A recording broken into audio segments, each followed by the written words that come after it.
네, 여러분 반갑습니다. 잔태입니다. 제가 아주 기분 좋게 10만 킬로 돌파하고 여러분들과 10만 킬로를 달릴 때까지의 경험을 좀 공유해 드리려고 내용을 여러 가지 정리하다 보니까 생각보다 내용이 좀 많아서 시리즈물로 아마 여러 편으로 말씀드려야 될 것 같습니다.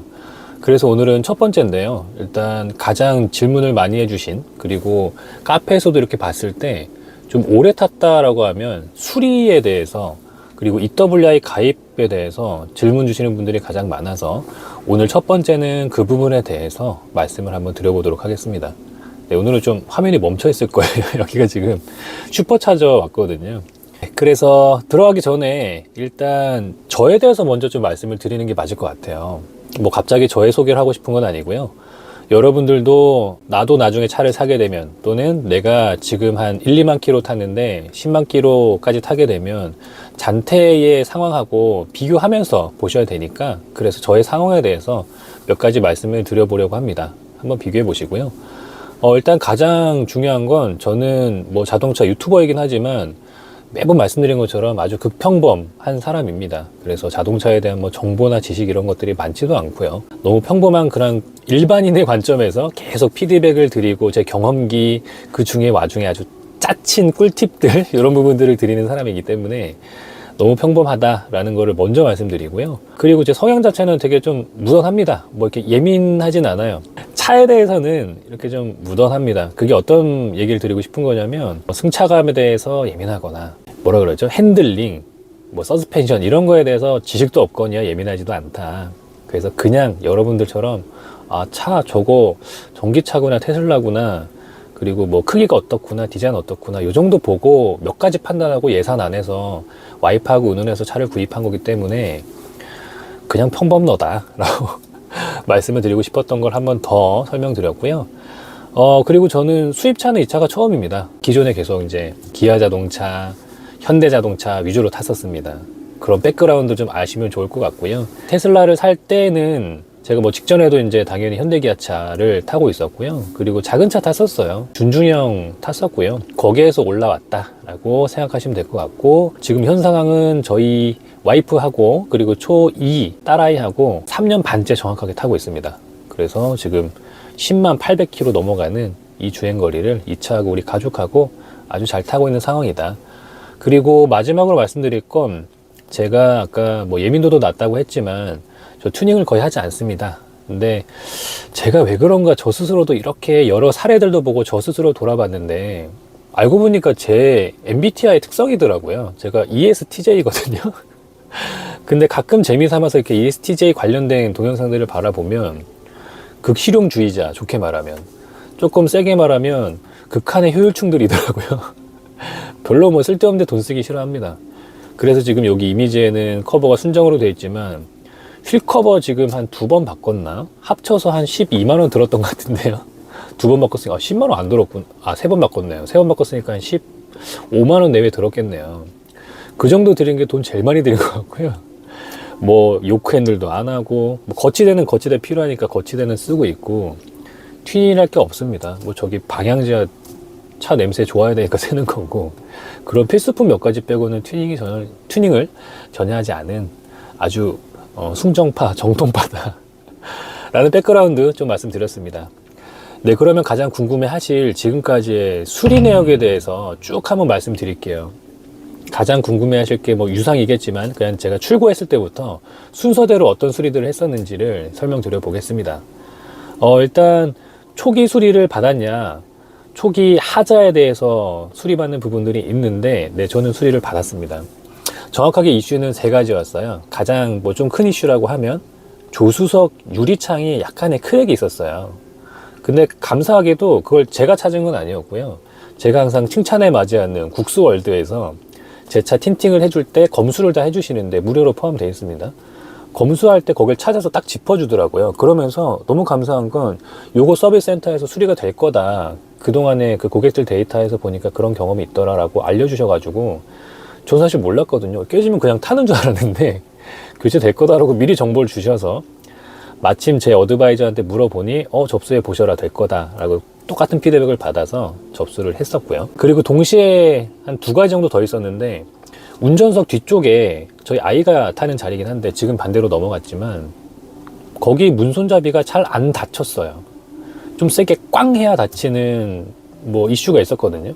그래서 이게 적정하면 탄력을 했는데 진짜 꽝 소리 나야지 잠길 정도로 이건 이슈다라는 판단을 제가 해서 그것도 이제 접수할 때 같이 접수를 했었고, 그리고 고질병이긴 한데 지금 여기 앵글에 잡히고 있나요? 이 클락션 가운데 부분이 잘 안 눌리는 이슈가 저도 있었습니다. 최근에 보니까 박명수 씨가 자기 차 그 모델 Y 리뷰해가지고 뭐 조회수 어마어마하더라고요. 되게 재밌게 신랄하게 잘하기도 했고 정보도 생각보다 되게 많으시고 박식하시고 저도 재밌었어요. 박명수 씨 너무 좋아하거든요. 그분이 그렇더라고요. 여기 안 눌려져요. 저도 이것도 교정을 받았습니다. 그렇게 3가지를 접수해서 교정을 받았고요. 그리고 유리창 같은 경우는 교체를 받았습니다. 다 무상이죠, 당연히. 그래서 그 부분들을 했는데 진행할 때 하나 이제 저에겐 가장 큰 테슬라를 운행하면서 가장 큰 안 좋은 경험이었던 것들이 바로 그 센터에서 받았는데, 정확하게는 문정 서비스 센터고요. 뭐 오픈해도 아무 이슈 없죠. 사실이니까. 저쪽 조수석 쪽 바라보면 여기서 보이진 않습니다. 조수석 쪽에 손잡이가 약간 함몰돼 있었어요. 근데 그거를 본인들이 먼저 얘기해 주더라고요. 저는 그거를 뭐 쓰는데 문제 없으니까 뭐 이렇게 미관상으로도 큰 저거 없고 굳이 고쳐야 되는데 이거 저희가 고쳐드릴까요? 먼저 물어보길래 그러면 말씀하시면 고쳐주셔라. 저는 좋다 라고 얘기해서 그것까지 수리를 같이 4가지를 받았습니다. 근데 이슈는 뭐냐면 제가 접수한 3가지는 그냥 깔끔하게 잘 됐어요. 빵빵히 잘 눌리키고, 그리고 조수석 유리 잘 갈았고 새 걸로, 그리고 뒷문, 운전석 뒷 2열 문도 잘 닫히더라고요. 근데 이슈가 뭐 제 영상 다 보신 분들 알 거예요. 처음 보신 분들은 정확히 알고 가십시오. 서비스 센터가 퀄리티가 정말 떨어집니다. 그 중에 저는 문정이었는데 거기에서 먼저 고쳐주겠다고 해서 고쳤던 저쪽 조수석 쪽에서 저 아래쪽에 사진 여기다 이렇게 올려드릴게요. 문 열고 탈 때 발이 지나가는 부분 쪽인데 거기에 이렇게 스크래치가 한 뼘 이상 정도 이렇게 있더라고요. 저는 처음에 몰랐어요. 그냥 흙 묻은 건가 하고, 또 한편으로는 뭐 와이프가 뭐 이렇게 긁었나 보지. 근데 보이지 않는 곳이니까 그렇게 넘어갔었는데 와이프가 딱 보더니 얘기하더라고. 이거 너무 큰데 이거 수리해야 되지 않냐. 근데 내가 이런 적은 없다. 왜냐면 와이프는 뭐 구두를 신지도 않고요. 그리고 뭐 거기를 쇠파이프 갖고 타는 것도 아니고 거기 긁을 일이 전혀 없어요. 근데 와이프가 자기 일이 아닌데 서비스 센터 갔다 와서 이렇게 됐다는 거는 서비스 센터에다 얘기를 해서 그 수리를 받자 얘기하니까 접수를 했고요. 그때 정확하게 피드백은 제가 영상에 써놨지만 다시 한번 말씀드립니다. 영상에 말씀드렸지만 또 말하다가 좀 화가 올라오고 있네. 그쪽 피드백은 저희가 한지 확실치는 않지만 저희가 수리해드리겠다. 딱 그 피드백이었어요. 저희가 그랬군요. 죄송합니다. 이 얘기는 여태까지 못 들었습니다. 어쨌든 수리는 해주겠다. 그리고 저는 요청한 건 수리 기간 동안에 기간이 꽤 걸리니까 나는 로너카를 달라라고 해서 로너카가 가능한 기간은 정확하게 그때 접수가 8월 달이었는데 내년도 1월에 가능하다라고 얘기해서 그렇게 몇 달을 기다렸다가 1월 달에 로너카 모델 3 스탠다드 레인지 구형을 받고 그때 수리를 받았습니다. 좀 길었죠. 그거는 제가 밑에다가 설명란에다가 링크를 달아 놓을게요. 서비스 센터가 어떤 이슈가 있는지. 제가 테슬라를 무조건 찬양하지 않습니다. 전 그냥 심플한 사람이에요. 안 좋은 건 안 좋고 좋은 건 좋은 거죠. 그래서 그런 부분들이 처음에 출고해서 수리했을 때는 내역이 있었다. 물론 비용은 무상이었다. 무료였다는 걸 말씀을 드리고요. 그 다음에 무상으로 교체받은 것들이 있어요. 다시 여기 핸들을 좀 봐야겠네요. 정확하게 가지수는 2가지입니다. 일단 핸들이 하나가 있고요. 그리고 뒷 번호판이 있어요. 심지어 핸들은 이게 2번째 교체받은 거예요. 이 차에게 3번째 핸들인 거죠. 뭐였냐면 여기 가죽이 여기 뽕긋하게 좀 들뜸이 있었어요. 좀 어둡네요. 여기 들뜸이 있었는데 그게 아마 고질적인 이 모델 Y, 모델 3의 2021년 이후 핸들의 문제였는데, 왜 고질적이라 표현드리냐면 처음에 한 번은 뭐 교체 받았죠. 받았는데 2번째도 똑같더라고요. 또 교체 받았어요. 지금은 다행히 문제가 없습니다. 그래서 요거 교체를 받았고, 그리고 뒷 번호판은 살짝 삐딱하게 달려 있었어요. 그래서 그거를 교정받는 작업을 했는데 여기에선 또 반대로 칭찬 포인트가 나갑니다. 정확하게 테슬라에서 너무 좋은 서비스 중에 하나는 모바일 서비스예요. 지금 말씀드린 핸들 2번 교체, 그리고 뒷 번호판 이렇게 교정하는 거 전부 모바일 서비스로 무상으로 다 진행을 했는데, 뭐가 좋냐면 첫 번째, 전화를 하지 않습니다. 뭐 고객센터 전화해서 또는 뭐 어디 서비스 센터 전화해서 이럴 일이 전혀 없어요. 앱으로 등록을 합니다. 앱으로 등록하면 거기다 사진을 올리게 돼 있거든요. 그리고 카테고리 지정하고, 그러면 그쪽에서 답변이 와요. 아, 이거 그럼 무상 서비스 해드리겠다, 모바일로 진행해 드리겠다. 그런 다음에 그 담당자가 배정되면 그분이 연락이 옵니다. 스케줄링 하려고. 이미 모바일 앱에서도 스케줄링을 잡긴 잡거든요. 근데 일정 확정하려고 연락이 오고, 뭐 장소나 내역들을 확인하고. 그 다음 두 번째 좋은 점은 뭐냐면 비대면으로 다 했어요. 세 번을 진행했는데 기사분들 얼굴을 못 봤습니다. 제가 회사에서 받았는데, 회사에서 항상 또 마침 회의할 때 오셔가지고 죄송하다, 제가 못 내려가겠다 했더니, 그러면 모바일 앱으로 차를 열어주시면 제가 수리를 하고 가겠다. 그렇게 세 번 모두 다 교체받았는데 정말 편리합니다. 너무 좋아요. 그래서 저는 개인적으로 우리나라, 지금 여기는 마침 차들이 별로 없네요. 우리나라 서비스에서도 특히 뭐 예를 들면 제네시스 같은 브랜드는 그래도 되지 않을까. 이런 모바일 서비스를 한두 번만 경험해도 굉장한 만족도를 느끼거든요. 제네시스 그런 서비스 했으면 좋겠어요. 프리미엄 서비스처럼. 그러니까 테슬라가 프리미엄이다라고 또 그런 억까하지 마시고요. 그 얘기를 하는 게 아닙니다. 경험이 너무 좋아서, 사실은 현대기아도 했으면 좋겠지만 그건 뭐 범주가 너무 넓은 것 같아서 제네시스부터 이렇게 해서 확대를 하면 너무 좋지 않을까. 아주 적게라도 그 경험이 너무나 우수하고 뛰어나고 좋기 때문에 그 부분 말씀을 드립니다. 그래서 돌아오면 무상 수리를 그렇게 받아서 여기도 비용이 여태까지 안 들어갔고요. 그 다음에 제가 제 돈 내고 수리한 거는 딱 하나 있어요. 사실은 수리라기보다 소모품이라고 보는 게 맞겠죠. 저전압 배터리 교체했습니다. 사진 이렇게 띄워드릴게요. 요거 일반적으로 말하는 내연차에도 있는 배터리. 근데 전기차에는 배터리가 두 개 있죠. 이렇게 내연차에도 있는 이 각형 배터리 있고, 저전압 배터리가 있고, 메인 배터리가 있는데, 저는 메인 배터리는 여전히 멀쩡합니다. 교체 안 했고요. 저전압 배터리는 제가 8만에서 9만 사이에 교체를 받았어요. 왜냐하면 이거는 여러분들 꼭 알고 있으면 좋을 것 같습니다. 여기는 당구장 표시 좀 해드릴게. 내연차들도 저전압 배터리가 나가면 시동도 안 걸리고 하는데 되게 자연스러워요. 저도 배터리 나간 적들이 꽤 있었거든요. 그러면 보험을 불러서 와서 점프를 해주거나 배터리 갈아주거나 하면은 감사합니다 하고 보내요. 근데 전기차가 배터리가 나가면 왜인지 모르겠어요. 다들 당황을 그렇게 하더라고요. 그건 저는 카페에서 많이 봤습니다. 갑자기 차가 벽돌이 됐다, 내 차가 무슨 뭐 에러 난 거 아니냐, 큰일 난 거 아니냐. 알고 보면은 저전압 배터리가 나가서 그런 케이스들이 거의 많았다. 그래서 저는 예방정비 차원에서 미리 교체를 했습니다. 근데 여기서 아까 칭찬했던 모바일 서비스가 또 나타나요. 이것도 모바일 서비스로 교체를 해주거든요. 금액 여기다 올려드릴게요. 요 금액 들었어요. 이 역시 제가 얼굴을 못 보고 사진으로만 받았습니다. 문자로, 전화로 연락하면서. 너무 편리하게 잘 갈아서 든든하게 지금 운행하고 있습니다. 그래서 지금까지 처음으로 3년 반 동안 제 돈 내고 수리한 거는 그거 딱 하나 있었고요. 나머지 부품들은 부품이 아니라 소모품이라, 뭘 교체했냐면 소모품은 와이퍼 한 번 교체했고요. 그리고 캐빈 필터, 에어컨 필터라고 하죠. 캐빈 필터를 2번 교체했었는데, 이건 사실 뭐 내연차도 비슷하긴 하니까 그렇긴 하지만 상대 비교가 아니라 그냥 제가 혼자 절대값으로 놓고 보면, 와이퍼는 저게 4만 얼마였나? 사제 건데 카페에서 공동 구매하던 제품입니다. 뭐 브랜드를 공개하진 않을게요. 왜냐면 제가 만족하지 않아서 추천하지 않을 거거든요. 그냥 순정 사세요. 제가 와이퍼 교체 영상을 올려드려서 사실 거기 이미 오픈되어 있긴 하지만 추천 안 하는 이유는 그냥 딱 하나입니다. 닦이는 건 잘 닦여요. 지금 이건 그냥 제가 어제 좀 차가 지저분했어가지고 남아있는 거고, 닦이는 건 제가 볼 때 비슷합니다. 순정이라고 나쁘지 않아요. 또 어떤 분들이 아니요, 테슬라는 순정 와이퍼가 문제 있습니다 하는데 전 문제 없는데요. 그걸 일반화할 수는 없습니다. 저 역시 일반화하진 않을게요. 저는 여태까지 문제가 없었다, 순정이. 근데 그 공구 와이퍼가 뭐 소재도 좀 좋다, 잘 닦인다길 했는데 이슈는 딱 하나 있습니다. 사이즈가 순정하고 안 맞아서 저 가운데 지금 잡히는지 모르겠어요. 한번 잡아볼까요? 저 가운데 부분에 이렇게 수박바 형태로 틈이 생겨요. 저기가 다 안 닦입니다. 저게 계속 신경 쓰여요. 그래서 이거 나는 내년 한 여름쯤 되면, 한 1년 쓰고 나면 바꿔야지 마음을 먹고 있습니다. 순정으로.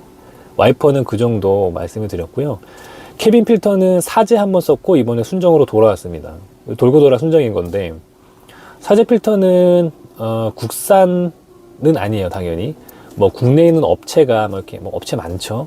국내에 있는 업체가 막 이렇게 뭐 잘 만들었다, 뭐 이렇게 브랜드 붙이고 했는데 결국 메이드 인 차이나인데, 어찌됐건 헤파 필터로 들어가 있는 까만색 그 알갱이들이 들어가 있는 걸로 했었고, 그 다음에 지금은 마지막에 현재 순정을 쓰고 있는데, 순정이 난 것 같아요, 여러분. 순정이 난 것 같아요. 물론 제가 그 두 번째 썼던 그 사제 필터를 좀 오래 쓰긴 했는데 냄새도 좀 있었던 것 같기도 하고, 순정이 좋습니다. 소모품도 순정이 좋아요. 그 정도고, 가격은 캐빈 필터가 사제로 갔을 때 그게 다 해서 한 4만원대였나? 그랬고, 순정 가격 여기다 올려드릴게요. 이거는 제가 주문을 테슬라 홈페이지에서 했었던 거니까 앱으로 했었습니다. 이 가격이었어요. 그래서 여태까지 들어간 비용이 여기까지입니다.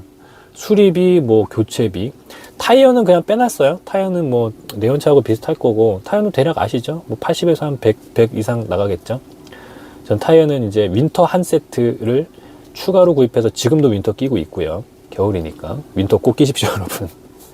나와 남과 가족을 위해서 윈터를 한 세트를 갖고 있고, 그리고 기본 올 시즌은 제가 일반형으로 한 세트를 샀다가 좀 가성비의 일반 타이어, 전기차가 아닌 일반 타이어 샀다가 마침 아이온, 한국 타이어 아이온 전기차 전용 올 시즌 타이어를 제공받게 돼서 카페에서 추첨했는데 당첨됐습니다.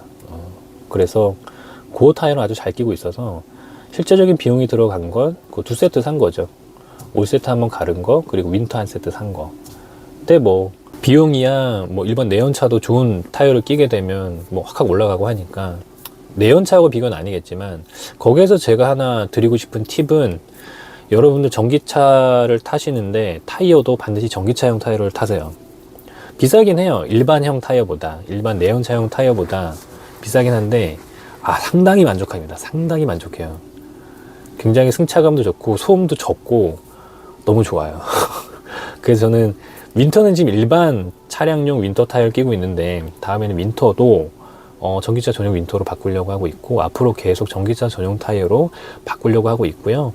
그리고 현재는 전기차 전용 브랜드들이 많이 나와서, 아이온도 뭐 미리 나왔고, 금호에도 이노비라는 브랜드가 나왔는데, 점점 내연차하고 가격 차이가 크게 나지 않는 것 같아요.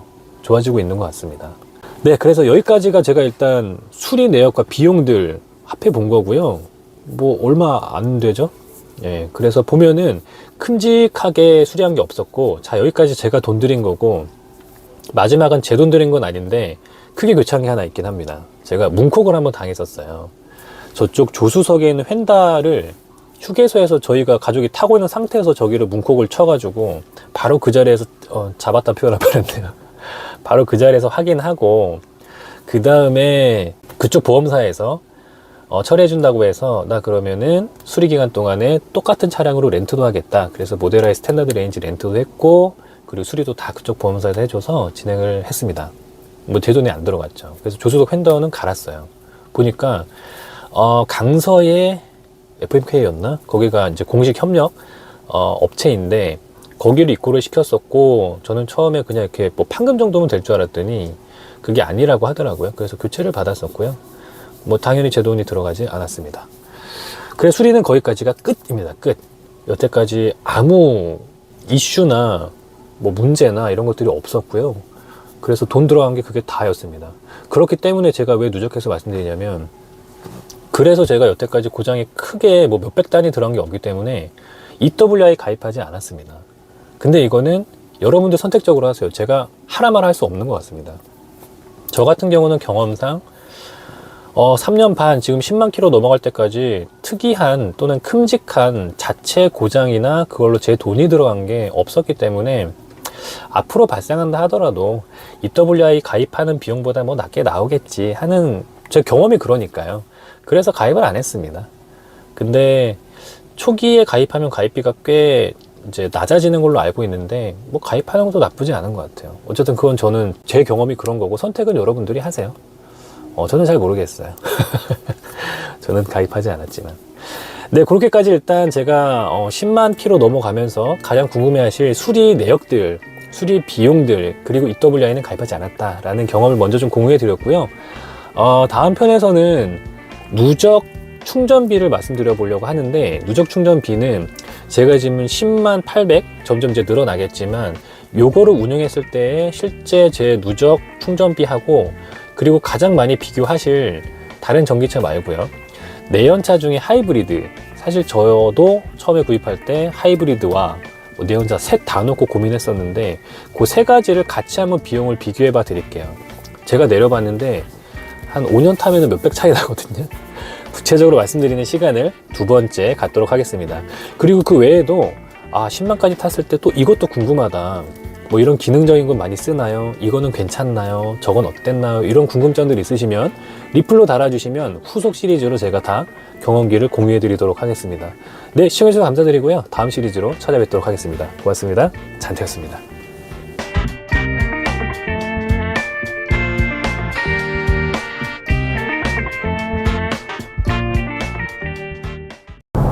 네, 여러분 반갑습니다. 잔태입니다.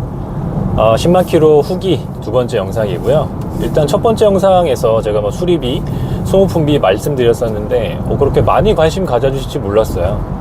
저 되게 즐거웠고 감사드리고요.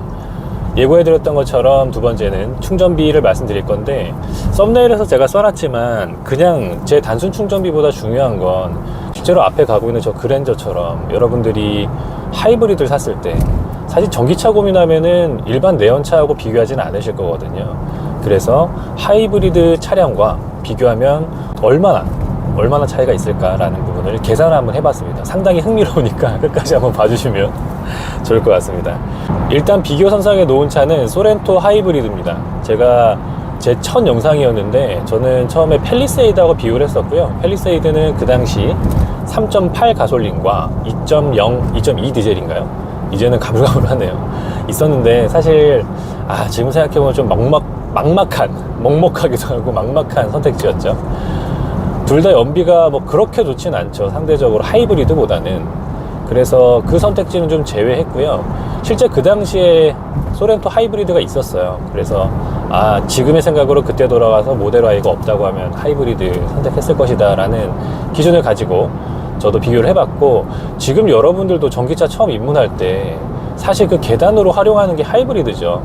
대부분 평범한 뭐 자동차 타시는 분들이라 하면 어차피 내연 베이스니까 그거는 뭐 충전할 필요도 없고, 그래서 지금 소렌토도 우리나라에서 가장 많이 팔리는, 작년에 한 해 동안 가장 많이 팔린 차이기도 했고요. 뭐 그랜저나 다 제끼고 1등이기도 했고, 그 안에서도 하이브리드 비중이 60%가 넘는다고 알고 있습니다. 그래서 그 차하고 비교하는 게 되게 현실적이겠다, 재밌겠다라는 정보를 가지고 보아주시면 될 것 같습니다. 일단 제 차는 2021년식 모델 Y 스탠다드 레인지이고요. 저는 그때 당시에는 스탠다드 레인지가 그렇게 많이 팔릴 줄 몰랐어요. 네, 그때 또 실제로도 한 며칠 밖에 판매하지 않았었어요. 설날에 오픈했다가 그 당월에 판매를 접었었는데, 뭐 판매 정책이나 방식은 사실 테슬라나 테슬라 코리아 잘 마음에 들지 않습니다. 그게 뭐 하는 건지 모르겠어요. 가격도 왜 이렇게 시간지. 어찌됐건 차치하고 이 차는 그런 차인데, 그때 당시에는 그래서 이 차가 굉장히 좀 희귀한 차였죠. 지금도 그래요. 분명히 뒤에 딱지가 없는, 듀얼모터 딱지가 없는 롱레인지가 아닌 RWD 같은데 USS 센서가 있어요. 지금 제 차가 그렇거든요. 한번 어필 한번 해봤습니다. 좀 특이한 차라고. 그 차이고요. 주행거리나 이런 부분은 크게 중요하지 않고, 그거는 제가 다음 영상에서 말씀 좀 드릴 거고, 충전 양하고 뭐 전비 그런 부분이 중요할 것 같습니다. 왜냐면 제가 오늘 계산할 기준은 10만 킬로 딱 그냥 숫자를 놓고 10만 킬로를 탔을 때 지금 모델 Y는 과연 얼마나 충전을 했는가, 그리고 소렌토의 경우에는 얼마나 기름을 넣는가에다가 거기다가 각자의 단가를 넣으려고 해요. 그래서 지금 제 차 같은 경우는 한 달에 한 2,500km 정도 탄다고 계산을 하면 얼추 나오거든요. 그래서 2,500km로 계산을 놓고, 제 차의 전비는 7km대입니다. 정확히는 이렇게 계산이 나와요. 그래서 저도 트립상의 전비를 놓고 계산할 거고요. 소렌토도 트립상의 연비를 비교해서 같이 한번 비교해 보도록 하겠습니다. 그래서 한 달에 2,500km 탈 때 전비를 저 정도 가지고 타면 충전을 그럼 어느 양 정도 넣느냐 계산해 보면 357kWh 정도를 제가 이 차에다가 주유하듯이 충전하더라고요. 이 계산도 처음 해봤어요. 평균 내가 한 350kWh 정도를 충전하는구나. 한 적게는 300 초반에서 많게는 400 넘을 때도 있거든요. 그래서 이 정도 충전량으로 충전하고, 기간은 제가 21년도 딱 말일자에 받아서 뭐 하루는 뺀다 치고 7월부터 그리고 지난달인 1월까지 딱 43개월로 계산을 해봤습니다. 그리고 단가를 바로 곱하면 되는데, 제가 충전기를 두 가지 썼었어요. 첫 번째 출고 받았을 때 그 당시 집에는 에버온을 썼었고, 에버온 그 당시에 170원이었습니다. 되게 좋은 시절이었죠. 그래서 여기서 잠깐 바깥으로 나가서 얘기해보면, 충전비가 계속 올라요. 여러분들 알고 계신가요? 아직 차를 나 주니퍼 살 거라 사실 계약을 안 했다 이런 분들 계시면, 충전비가 오르고요. 그리고 보조금이 줄어듭니다. 보조금 어마어마하게 줄어들었죠. 저 그 당시에 1100만원 받았어요. 차값이 5999였거든요. 대단한 혜택이었죠. 그래서 그런 부분을 생각하면 무슨 말씀 드리고 싶냐면, 하루라도 빨리 타세요. 제가 유류비도 이따가 정리해서 드릴 텐데, 경제적인 거는 뭐 당연하고요. 전기차에서 주는 그 만족감도 크고, 테슬라가 주는 재미가 상당하거든요. 하루라도 빨리 타는 게 이득이라는 거는 거의 모든 카페 커뮤니티 뭐 유튜버들의 공통적인 말인 것 같습니다. 아, 좀 이따 사세요. 뭐 3달 있다 사세요. 내년에 사세요. 이렇게 말하는 전기차 유저들 단 한 명도 못 봤습니다. 저도 거기에 그 공감하면서 말씀을 잠깐 드렸었고, 돌아와서 에버온이 그때 당시에는 170원이었는데 지금은 많이 올랐습니다. 그래서 170원으로 되게 편안하게, 에버온 되게 깔끔했거든요. 충전도 잘 되고 에러도 한 번도 없었고 가격도 좋았기 때문에 잘 썼는데, 제가 그때 21년도 7월부터, 올해는 못 썼어요. 한 5개월 정도 딱 썼습니다. 그해 11월까지 쓰고 12월 달에 이사를 해서, 이사한 곳에서부터는 파워큐브를 썼습니다. 그래서 이제 단가를 말씀드리려고 하는데, 파워큐브도 단가가 있는데 좀 이상해요. 뭐가 이상하냐면, 단가는 이런 식으로 되어 있습니다. 되게 저렴하죠. 그러면은, 야, 이건 무조건 파워큐브 써야 되는 거 아닌가? 네, 저는 이동형 기준입니다. 이렇게 생긴 그 주유기처럼 생긴 이 충전기, 속도는 3kWh가 나와요. 평균 한 2.5 정도 나오는 것 같습니다. 밤새도록 꽂아 놓습니다. 근데 단가는 낮은데 기본료가 있어요. 저 기계 자체가 통신을 하거든요. 그래서 핸드폰 쓰듯이 기본료가 있고, 그런 부분들은 다 더하고 더했을 때 단가를 계산해 보면 좀 달리 나옵니다. 그래서 단가가 한 190원 정도 계산하면 돼요. 지금 제가 그렇게 쓰고 있거든요. 월 총액이 나왔을 때 월총 충전한 양을 이렇게 그냥 나눠보면 1kWh당 한 190원 정도, 뭐 결코 싸진 않죠. 그럼에도 불구하고 굉장히 편리하게 잘 쓰고 있다. 그래서 양쪽을 계산해 봤습니다. 한 달에 한 357kWh 정도 했을 때, 에버온으로만 총 5달이죠. 170원씩 그렇게 5달 곱해보면 이 정도 금액 나와요. 30만원 초반대 금액이 나옵니다. 그래서 5달 동안 이렇게 들었고요. 그리고 바로 지난달까지, 지금까지 쓰고 있는 파워큐브는 21년도 12월부터 바로 지난달 1월까지 단가를 190원으로 계산했을 때 38개월이더라고요, 기간이. 38개월 동안 한 달에 357kWh를 190원씩 썼다 하면은 총 충전 금액은 이렇게 나옵니다. 257만 7,540원. 많은 것 같은가요? 여러분들 혹시 충전비나, 아니면 요 앞에 지금 계속 그랜저 같이 가는데 주유비 누적해서 받아본 적 없으시죠? 계산해본 적 없으시죠? 이렇게 계산하면, 와, 이거 충전비 만만치 않네 할 텐데, 뭐 결코 그렇진 않습니다. 또 잠깐 밖으로 나가서 좋은 얘기 한번 해보면, 내가 쓴 비용을 써서 이렇게 누적해서 보면 생각보다 어마어마하게 쓰거든요. 제가 얼마 전에 10년 동안에 생활비를 누적해보니까 몇 억을 썼더라고요. 그래서 와, 난 돈을 요만큼, 코딱지만큼 버는데 몇 억을 쓴다고 내가 깜짝 놀랐었는데, 기분 좋은 말씀 하나 드리면, 여러분들도 지금 뭐 급여 생활하는 근로자시던, 아니면 뭐 사업소득을 받는 사업자시던, 임대소득을 받는 뭐 임대사업자시던, 아니면 뭐 부모님께 돈을 물려받은 금수저시던, 어쨌든 수익이 있으실 거잖아요. 그 수익을 한번 누적해서 한 3년치만 계산해 보세요. 아니면 그냥 1년치 계산한 다음에 곱하기 10년 해보세요. 여러분 돈 어마어마하게 많이 벌고 있습니다. 잠깐 한번 계산해 보세요. 정말 기분 좋아요. 그냥 100만 원 받는다고 해볼게요. 100만 원 내가 월급 받아서 1년에 누적해서 1200만 원을 번다. 그럼 10년이면은 1억 2천이에요. 1억 2천. 대단하죠? 내가 인생에 억을 번 적이 있나 싶지만 여러분들 이미 억 넘게 벌었습니다. 잠깐 힘내는 말씀 드렸고 돌아와서, 그래서 저는 월 357kWh로 양쪽 두 개를 이렇게 계산했었는데, 거기에다가 더 더할 게 있어요. 제가 충전에 대해서 가이드를 드릴 때 항상 말씀드리는 게, 한 90% 정도는 집밥을 쓴다라고 말씀드렸죠. 결론은 한 10% 정도는 급속을 쓰는 겁니다. 저는 그래서 평균을 굳이 내보면 한 달에 한 번 정도 급속을 쓰지 않았나 생각이 들어요. 제가 가끔 슈퍼차저 가는데 저는 리퍼럴 코드로 공짜로 받은 걸로 슈퍼차저를 써서 슈퍼차저를 돈 내고 써본 적은 한두 번 있었나? 있었던 것 같고요. 거의 급속은 여행 갈 때마다 무조건 쓰죠. 무조건. 제 고향 갈 때도 쓰고요. 그래서 급속은 여기다 어떻게 계산했냐면 월에 한 번씩은 썼다. 사실 뭐 안 쓴 적도 있긴 하지만 월에 한 번씩은 썼고 한 번 할 때마다 짧게 쓰긴 하거든요. 그걸 그냥 9,000원으로 계산했습니다. 그렇게 하고 한 번 했을 때 9,000원씩, 한 달에 9,000원씩 43개월 계산하면 금액이 이렇게 나와요. 한 40만 원 돈 나오죠.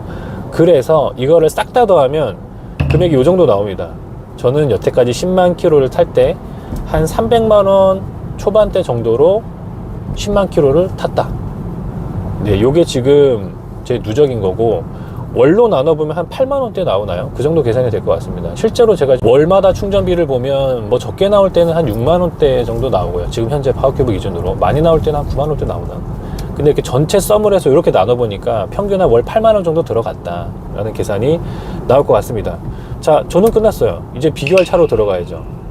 소렌토 하이브리드를 제가 한번 쭉 찾아봤습니다. 카페 글들을 좀 봤어요. 소렌토 카페 글들을 좀 찾아봤는데 거기에서 가장 잘 나온 트림 연비가 어느 정도 나오느냐, 공인 연비는 한 15km 정도로 나와요. 네이버에 찍으면 이 정도 나오는데 트림 연비가 잘 나오면 20km 나온다고 하더라고요. 그걸로 계산했습니다. 그래서 카페 트림 연비 최대치를 그렇게 두고, 그리고 휘발유 가격도 제가 또 한번 찾아봤어요. 이렇게 나와 있는데 휘발유가가 사실은 막 2,000원 넘을 때도 있을 거면 난리 났었죠. 근데 그냥 1,600원으로 싸게 계산했습니다. 이걸 또 여기다 올려치기 하면 안 되니까.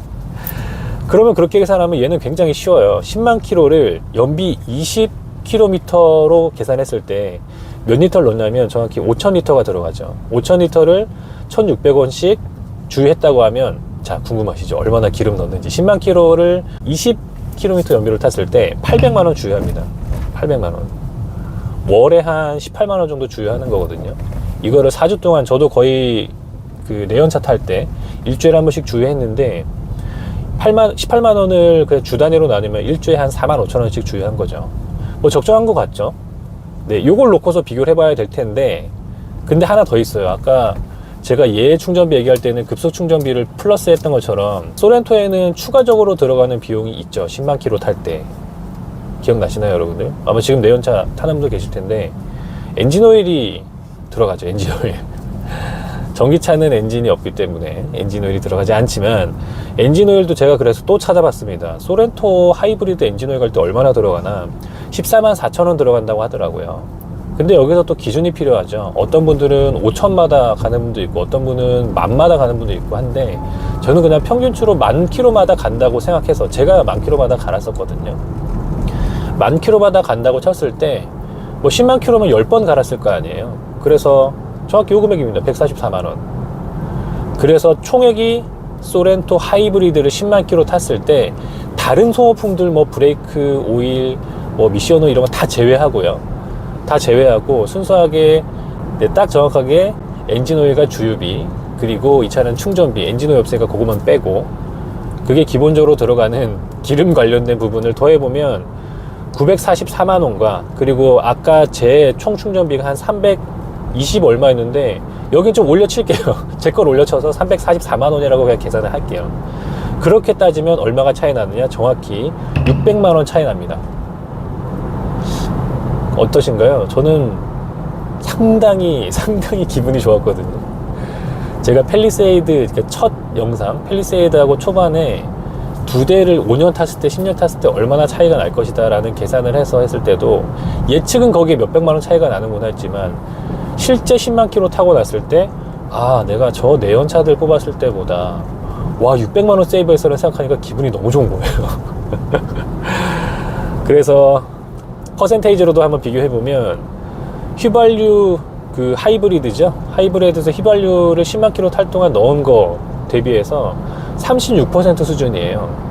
64% 세이브한 거거든요. 36%면 거의 3분의 1 가까운 거잖아요. 그래서 제가 이런 것들을 왜 가지고 이제 다니냐 하면은, 주변에서 전기차 탄다는 걸 되게 신기하게 바라봐요. 그러니까 뭐 일할 때 갑자기 앉아서 근데 저기 뭐 이런 거 물어보는 건 아니고 가끔 밥 먹으러 갈 때 제 차를 타고 가면 아 이게 전기차구나 이게 테슬라구나 하면서 항상 첫 번째 질문들이 그거예요. 여기 진짜 아무것도 버튼 없어요? 이게 다예요? 라는 질문하고 두 번째가 그래서 기름값이 진짜 적게 들어가나요? 라는 질문하면 제가 이렇게 답하거든요. 한 3분의 1 정도 들어가는 것 같은데요. 3분의 2가 세이브가 됩니다 하면 깜짝 놀래요.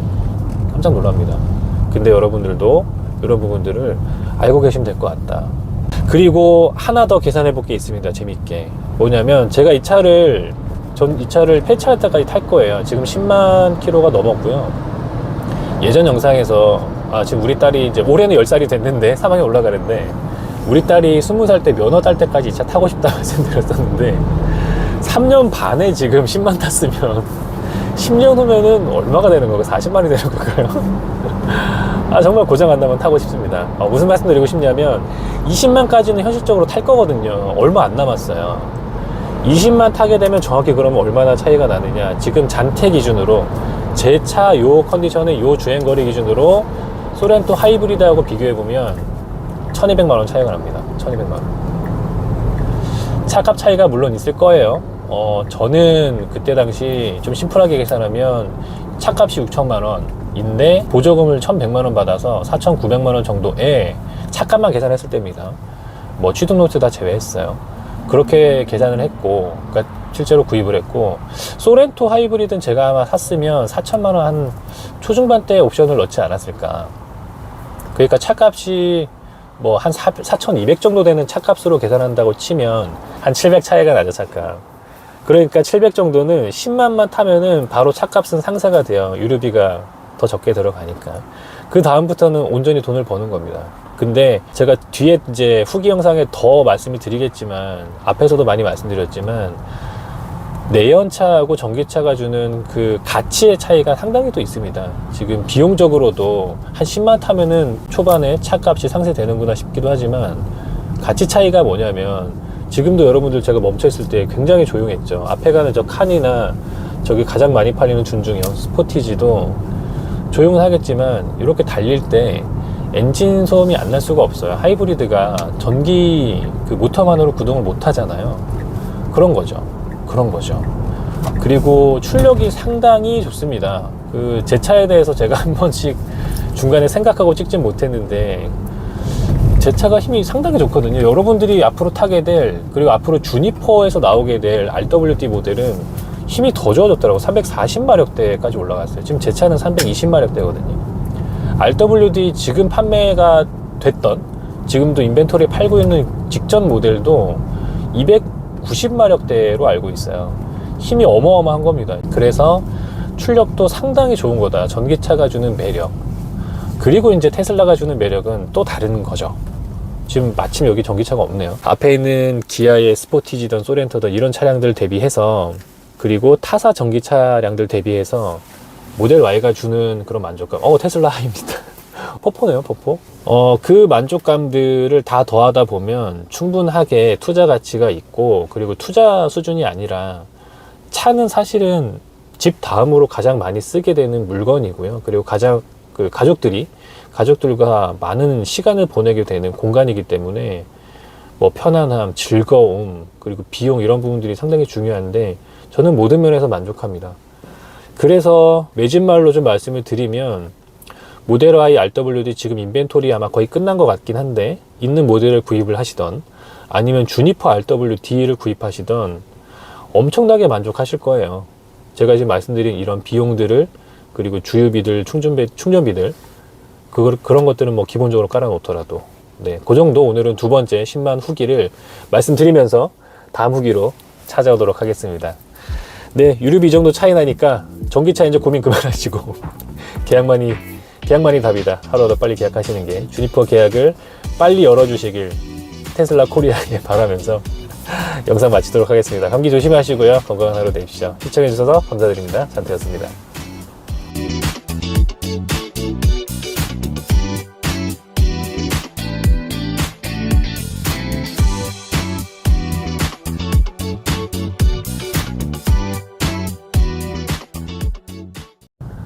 네, 여러분 반갑습니다. 잔태입니다. 네, 오늘도 10만 킬로 후기에 대해서 시리즈로 계속 연속해서 말씀을 드리는데요.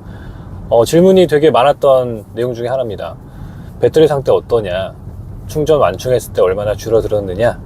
네, 그런 부분들 요약해서 말씀드려 보도록 하겠습니다.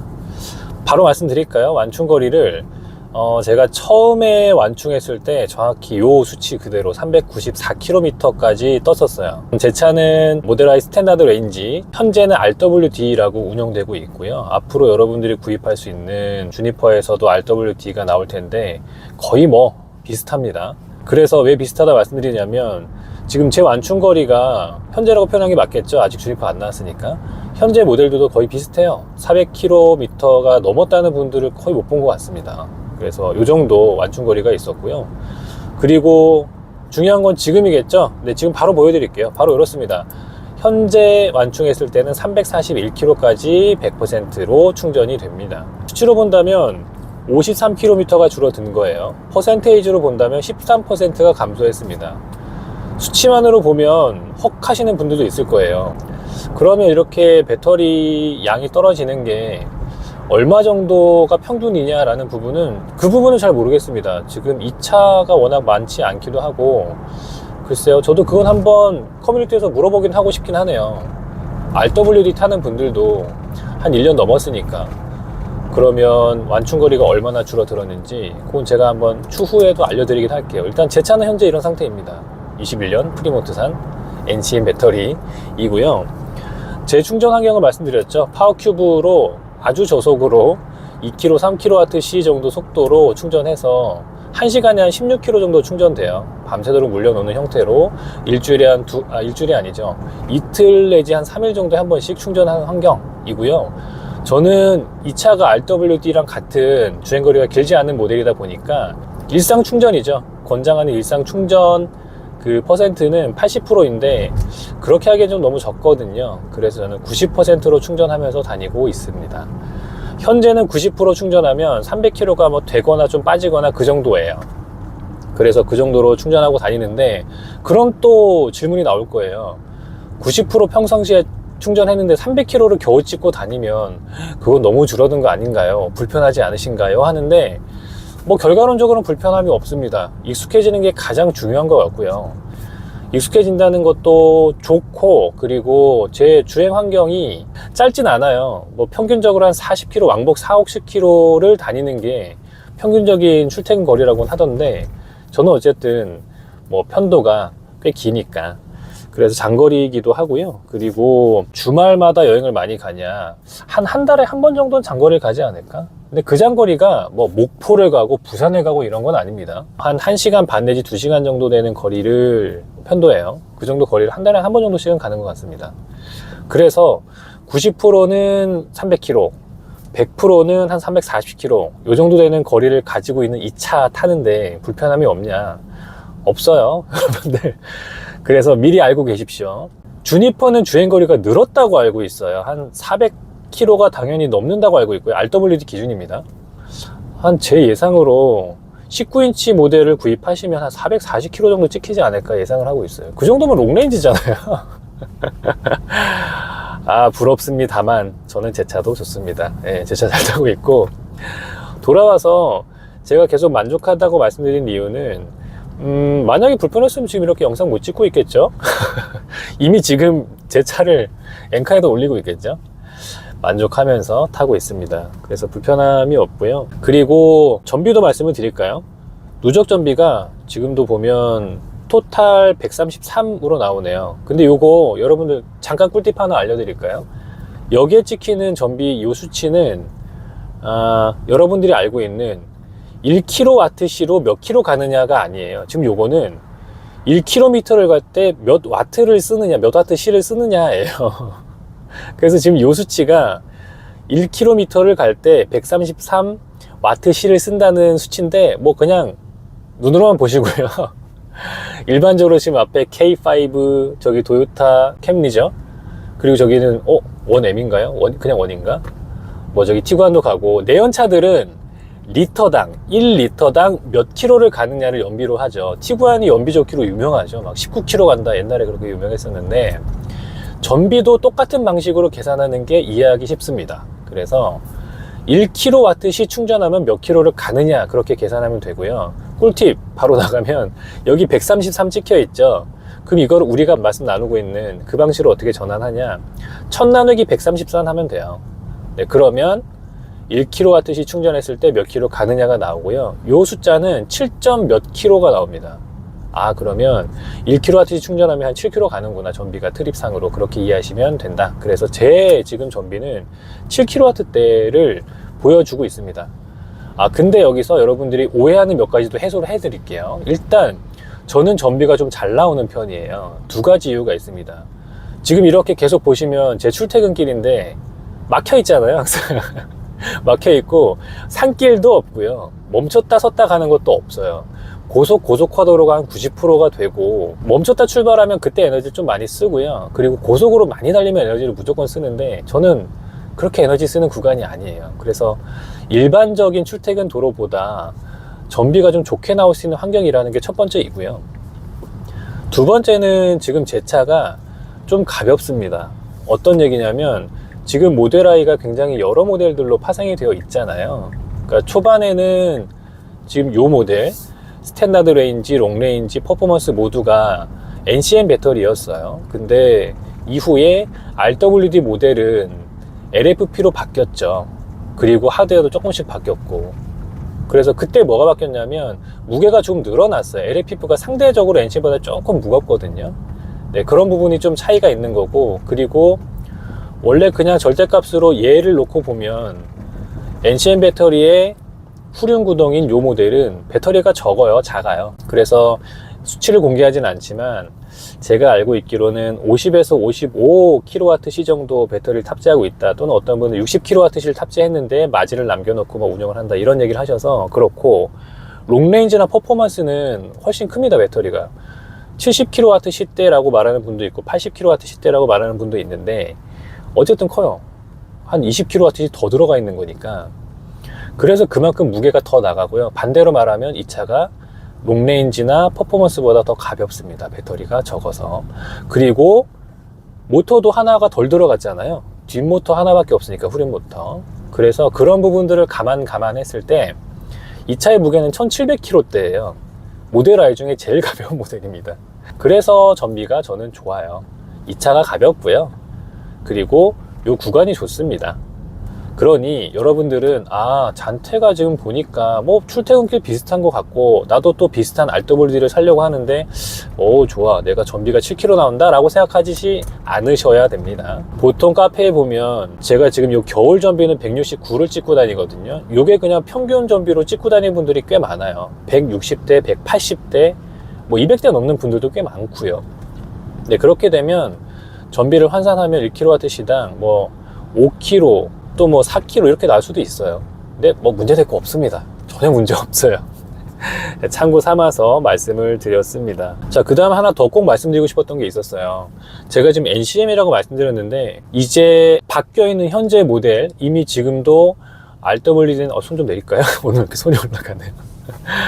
현재 운행 중인 LFP, 그러니까 RWD 모델도 LFP를 쓰고 있고요. 그리고 앞으로 나올 주니퍼의 RWD 모델도 LFP를 쓰는데, 여러분들 LFP가 나쁘지 않아요.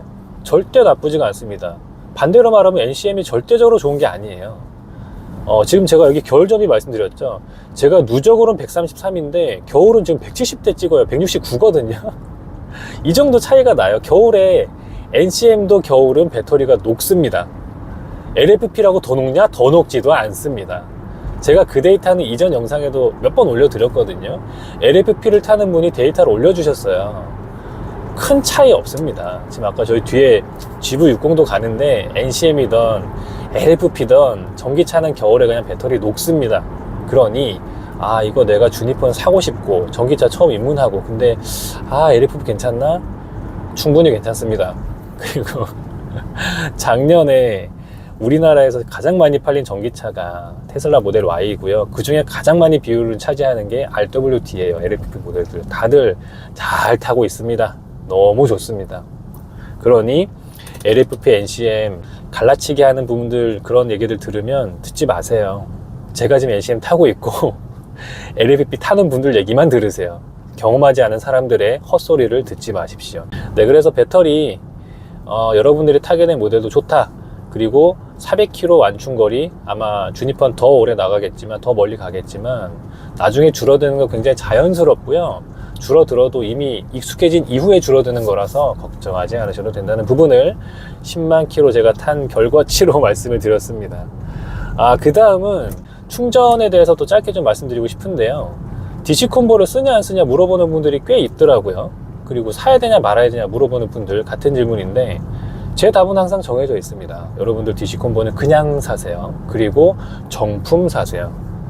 네, 왜 사야 되냐면, 이전에 충전 가이드 영상 몇 번 올려드렸는데 다시 한 번만 설명을 좀 드려보면, 슈퍼차저가 불편해요. 뭐가 불편하냐면 기계 자체는 완벽합니다. 완벽하다는 게 나와 있는 충전기 중에 가장 진보되어 있거든요. 꽂으면 충전되고 가장 빠르고 오류율이 적으니까. 뭐 완벽하다는 말은 취소할게요. 완벽하다고 해도 또 욕먹을까봐. 가장 좋습니다. 근데 뭐가 제가 지금 안 좋다고 말씀드리는 거냐면, 위치가 좋지가 않아요. 위치가, 예를 들면 여행 갈 때, 뭐 당연히 가정에서는 집밥이나 회사밥을 운영하시겠지만, 여행 갈 때 여행 목적지에 슈퍼차저가 있다는 보장이 없어요. 저기 모델 3 가네. 너무 예쁘네요. 하이랜드.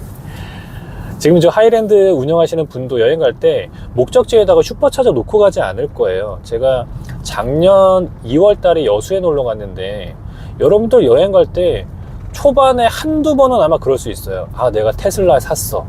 가서 나의 꿈인 슈퍼차저에서 충전을 하겠어. 잠깐만, 자기야, 우리 슈퍼차저 있는 데로 여행 갈까? 정말 한두 번은 그럴 수 있어요. 한두 번도 아니에요. 한 번은 그럴 수 있어요. 기분 좋으니까, 해보고 싶으니까.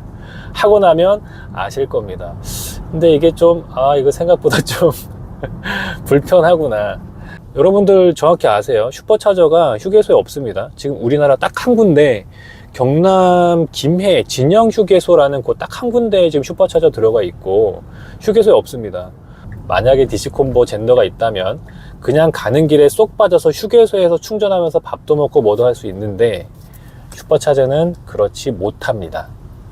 그러면 여행지 가서 갈 수 있지 않느냐? 아까 말씀드렸죠. 여러분들 여행 갈 때 슈퍼차저로 가지 않을 거예요. 바다를 보던 산을 보던 여수를 보던 뭐를 보던 목적지는 여행의 목적을 두는 거지, 충전하러 여행 가는 사람이 세상에 어디 있어요. 제가 계속 흥분하면서 말씀드려서 죄송합니다. 네, 그래서 슈퍼차저는 여행지와 매칭되지 않을 것이고요. 휴게소에 없기 때문에 상당히 불편하고, 그리고 그 불편함을 넘어서 저는 아주 극한의 효율충이기 때문에 ESTJ 분들 계시나요? 공감하실 텐데, 우리 같은 극한의 효율충들은 휴가가 됐던 주말이 됐던 내가 지금 여행 가서 가족들과 있는 이 즐거운 시간을 허비하고 싶지 않아요.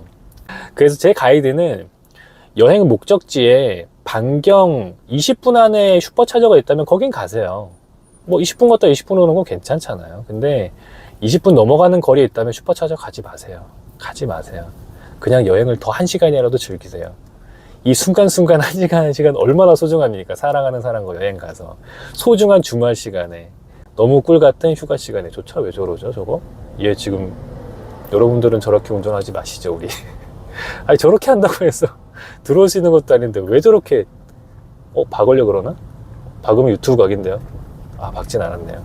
돌아와서, 그러니 슈퍼차저를 너무 믿지 마시고요. DC콤보를 그냥 사시는 게 효율이 훨씬 좋다는 거를 제 경험을 빗대서 설명을 드립니다. 아까 여수 말씀드렸죠? 여수 가서 슈퍼차저 안 갔습니다. DC콤보로 휴게소와 그리고 숙소 가장 가까이 있는 급속 충전기에서 충전을 했습니다. 그렇게 하시면 되고요. 그리고 DC콤보 그 젠더 사실 때 절대적으로 순정을 사십시오. 지금 뭐 앞에 쌍용 코란도도 가고요, 또 캐스퍼도 가고 하는데, 캐스퍼로 하더라도 차값이 2천만원 되죠. 모델 Y RWD 5천만원 넘을 겁니다. 뭐 그거보다 낫다면 너무 땡큐고요.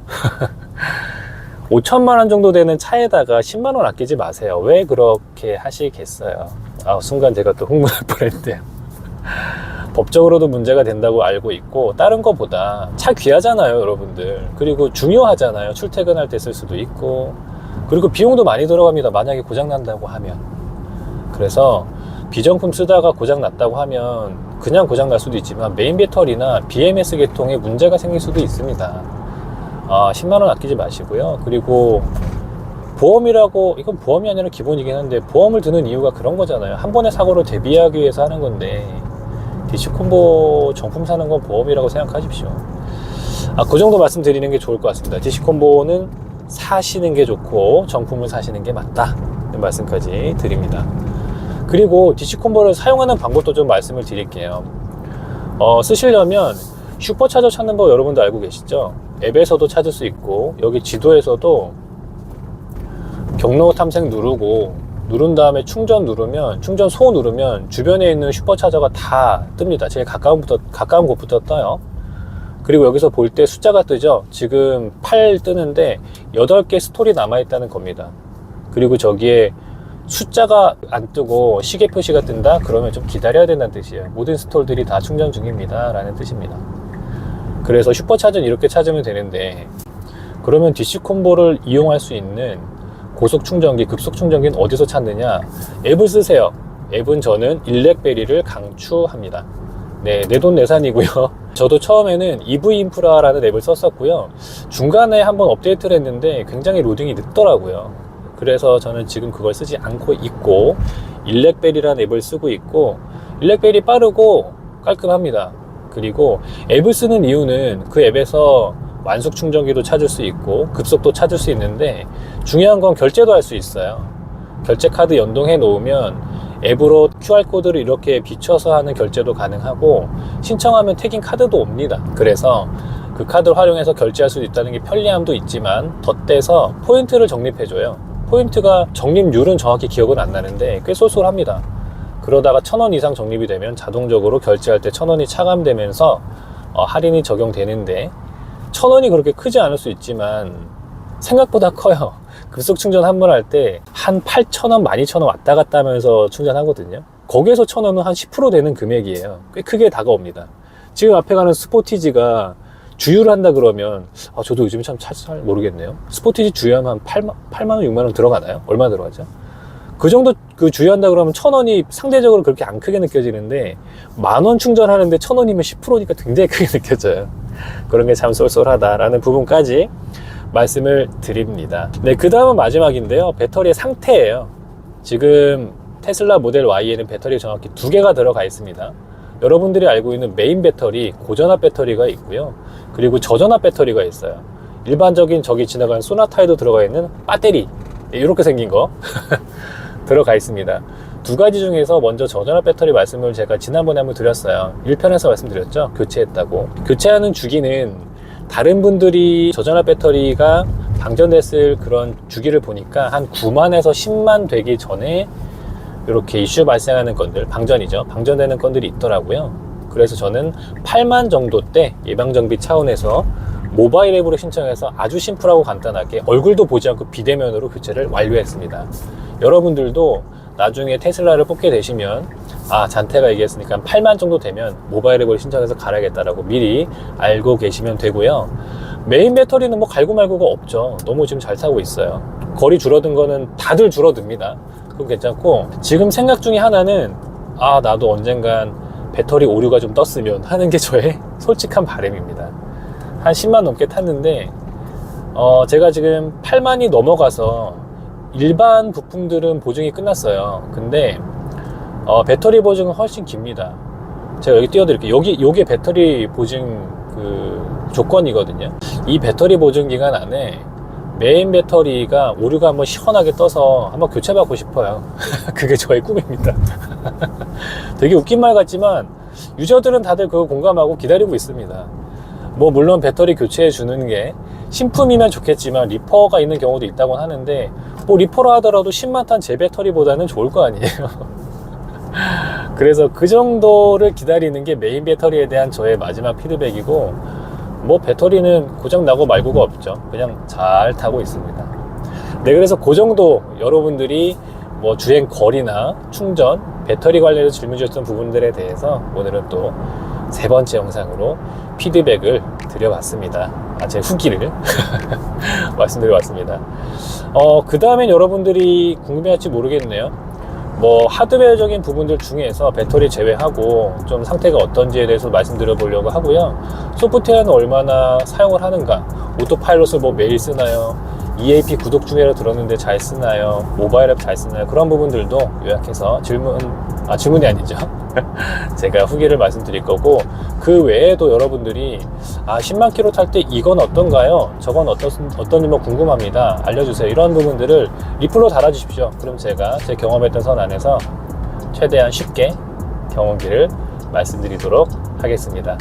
네, 시청해주셔서 감사드리고요. 다음 편으로 또 찾아뵙도록 하겠습니다. 고맙습니다. 단태였습니다.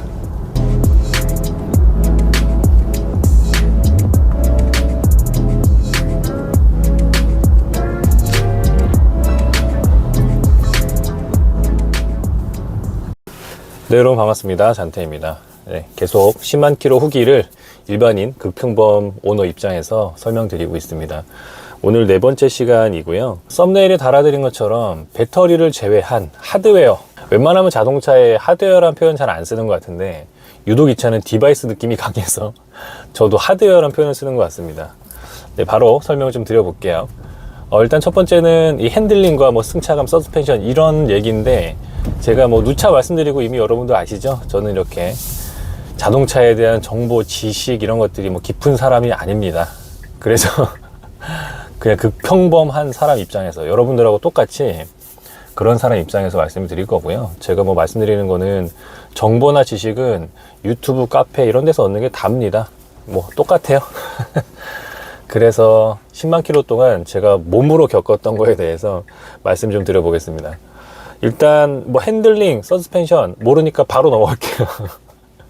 핸들링이라는 건 잘 모르겠어요. 저는 그냥 이 핸들 설정은 표준해 놓고 타고 있고요. 가속도 표준해 놓고 타고 있고, 가속이 컴포트는 조금 답답한 감이 개인적으로는 있어서 그랬고, 뭐 그게 답니다. 서스펜션 관련해서는 딱히 드릴 말씀이 또 반대로 없는 게, 제가 21년도 제일 처음에 나왔던, 그러니까 한국의 모델아이가 출시하던 그 당일에 첫 주문을 했던 사람이라서 잘 아시죠? 모델아이 승차감 좋지 않다. 이 차가 아주 그 대표적인 차입니다.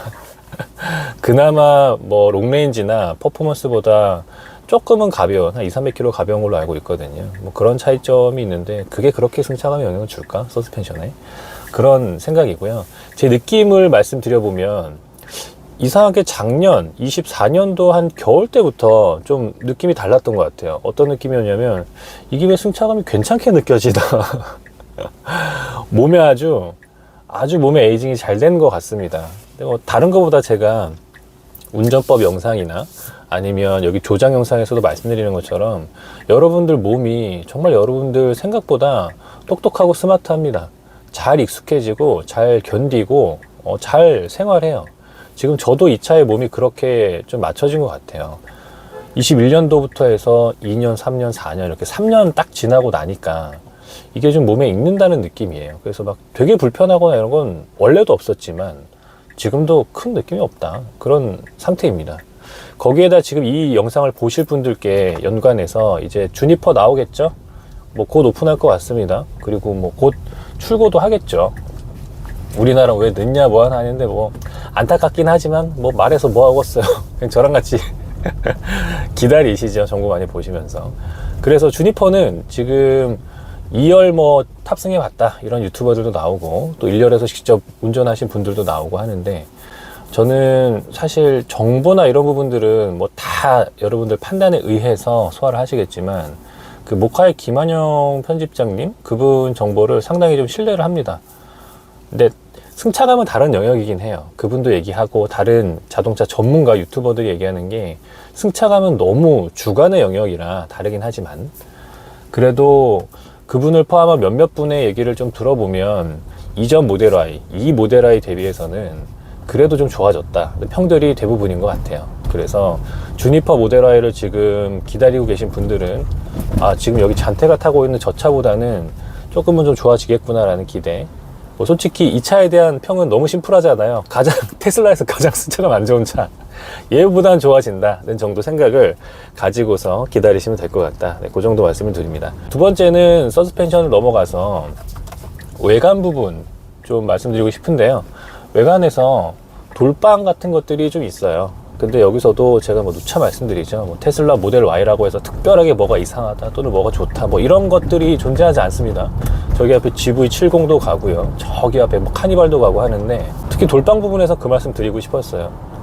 그 얘기는 많은 것 같진 않은데 이게 또 모델 Y는 돌빵이 많이 맞나요? 이런 질문을 혹여나 높아심에 하시는 분도 있을까봐. 돌빵은 바깥에서 날아오는 돌멩이 맞는 거죠. 네, 뭐 모델 Y라고 특별히 많이 맞을 것도 없습니다. 근데 제가 지금 어느 부분에 저는 사실 SUV는 처음이었거든요. 그래서 그 관점에서 좀 말씀드려 보면 어느 부분에 좀 돌빵이 있었냐, 전면 범퍼 양측단에 좀 있었어요.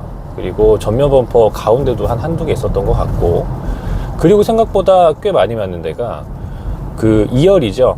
2열 문짝 아래쪽 뒤쪽, 여러분들이 2열 문을 딱 열었을 때 그 맨 아래쪽 그쪽 부분이 좀 있었던 것 같아요. 거기는 때도 좀 타는 것 같고. 근데 그럼 잔태님, 그러면은 제가 알리 검색을 거의 하루에 한 두세 번씩, 심할 때는 하루에 1시간씩 거기 들어가 있다 보니까 거기에 이렇게 커버가 있던데, 바퀴 커버가 있던데, 물 커버라고 하죠, 옛날 말로. 그게 있던데 그거 다셨어요? 안 달아서 그런 거 아닌가 그러시는데, 뭐 당연히 안 달았고요. 그게 달고 말고는 돌빵에 뭐 영향은 없습니다. 뭐 일부 영향이 있을 수는 있습니다만, 저는 그거는 달지 않았다. 그래서 돌빵 얘기를 드린 건 뭐 그 정도 그냥 외관에 대해서 설명드리고 싶었고, 사실 제 외관은 제가 지난 주말이었죠, 세차 영상 올려드렸었는데 세차할 때마다 이렇게 느끼는 건 참 뭐 이렇게 뿌듯합니다. 깨끗해요. 근데 반대로 말하면 뭐 3년 타고 뭐 지저분해질 차가 있을까요? 저기 XM3, 저기 좀 오래된 저 코란도 투리스모인데, 제가 옛날에 로디우스였죠. 저 차는 조금 연식이 오래됐을 수도 있어서 지금은 또 세차가 아마 살짝 안 된 것 같고 좀 지저분해 보일 수 있는데, 뭐 저기 앞에 스파크도 그렇고 다들 4, 5년 지나도 깨끗합니다. 뭐 그래서 그런 부분들은 외관에 특별한 사항은 없고, 아까 돌빵은 제가 말씀드렸던 거는 그것도 뭐 특이사항은 없는데 그냥 현상이 그런 거고요. 마침 제가 얼마 전에 이제 국수월드에 AS 받으러 한번 갔었는데 거기에서 이렇게 뷔페인으로 좀 처리해 주시더라고요. 너무 감사하게.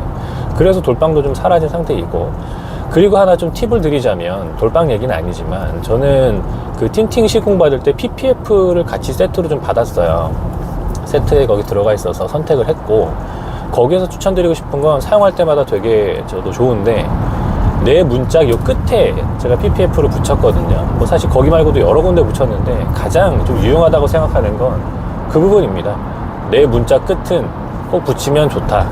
그래서 내가 문을 열 때 다른 차 외관을 건드리지 않는, 이게 좀 닿더라도 PPF 필름이 먼저 닿기 때문에 상처를 내지 않고 내 차도 상처가 나지 않고 하는 부분들은 상당히 좋습니다. 그리고 업체마다 다를 수 있지만 제가 아까 말씀드렸던 그 부분, 뒷문짝 아래쪽 뒤쪽 그쪽에도 PPF 필름이 나올 거예요. 거기는 꼭 붙이십사라고 추천을 드리고 싶습니다. 선택지가 있다고 하면. 네, 외관은 그 정도 말씀드릴 수 있을 것 같습니다. 그리고 네, 뭐 자연스럽게 방금 전에 이제 틴팅 얘기가 나와서 틴팅 말씀 좀 드릴까요? 뒤에 제가 따로 또 출고 가이드 올해도 쭉 말씀드릴 때 틴팅 얘기부터 시작할 것 같은데, 틴팅 지금 저는 국민농도로 방금 말씀드렸던 국수월드, 아주 제가 강추에 맞지 않는 국수월드에 파나픽셀 필름을 시공을 받아서 너무너무 잘 사용하고 있습니다. 지금 저희 와이프가 사실은 햇빛 알러지가 있습니다. 여러분들 그거 아시나요? 저는 그런 병이 있는지도 몰랐어요. 와이프는 상당히 좀 고생을 하는데, 그래서 여름 때 특히 햇빛이 뜨겁고 따가울 때는 더운데도 이렇게 팔에 토시를 끼거나 양산을 항상 써야 되는 그런 이제 피부 상태인데, 이 틴팅 필름 하고 나서는 물론 차 안에서도 토시를 하고 있거나 그렇긴 한데 상당히 잘 보내고 있습니다. 상당히 와이프나 저 아이도 만족하면서 잘 타고 있다. 파나픽셀 필름 아주 강추 드리고요. 특히 국수월드는 최근에도 RWD 인벤 재고 출고 받으신 분들이 많이 가시던데, 업체 선택할 땐 다른 거 없습니다. 테슬라를 잘 하느냐 많이 하느냐를 꼭 보세요. 꼭 보셔야 됩니다. 네, 그건 제가 나중에 또 한번 깊게 한번 설명드리고 어떤 차이점이 있는지 어떤 업체를 추천하는지를 말씀드리겠습니다. 일단 오늘 저는 다른 거 없죠. 업체 하나 국수월드 추천한다, 그 정도로 틴팅 말씀드렸고 PPF까지 말씀을 드렸습니다. 네, 그 다음은 요거 하드웨어라고 할 수는 없지만 블랙박스하고 하이패스 짧게 좀 말씀드리면, 하이패스는 저는 요게 하이패스예요. 블랙박스가 아닙니다. 중국에서 요즘에 새로 나오는 뭐 그런 블랙박스처럼 생겼죠. 하이패스를 왜 잔테는 전기차 전용 막 그런 모델들 많던데, 라디오 주파수 방식으로 콘솔에 넣거나 저기에 넣거나 트렁크에 넣는 사람도 많던데 왜 저거 했냐. 저거 잘 돌아가니까요. 저걸 산 게 아니에요.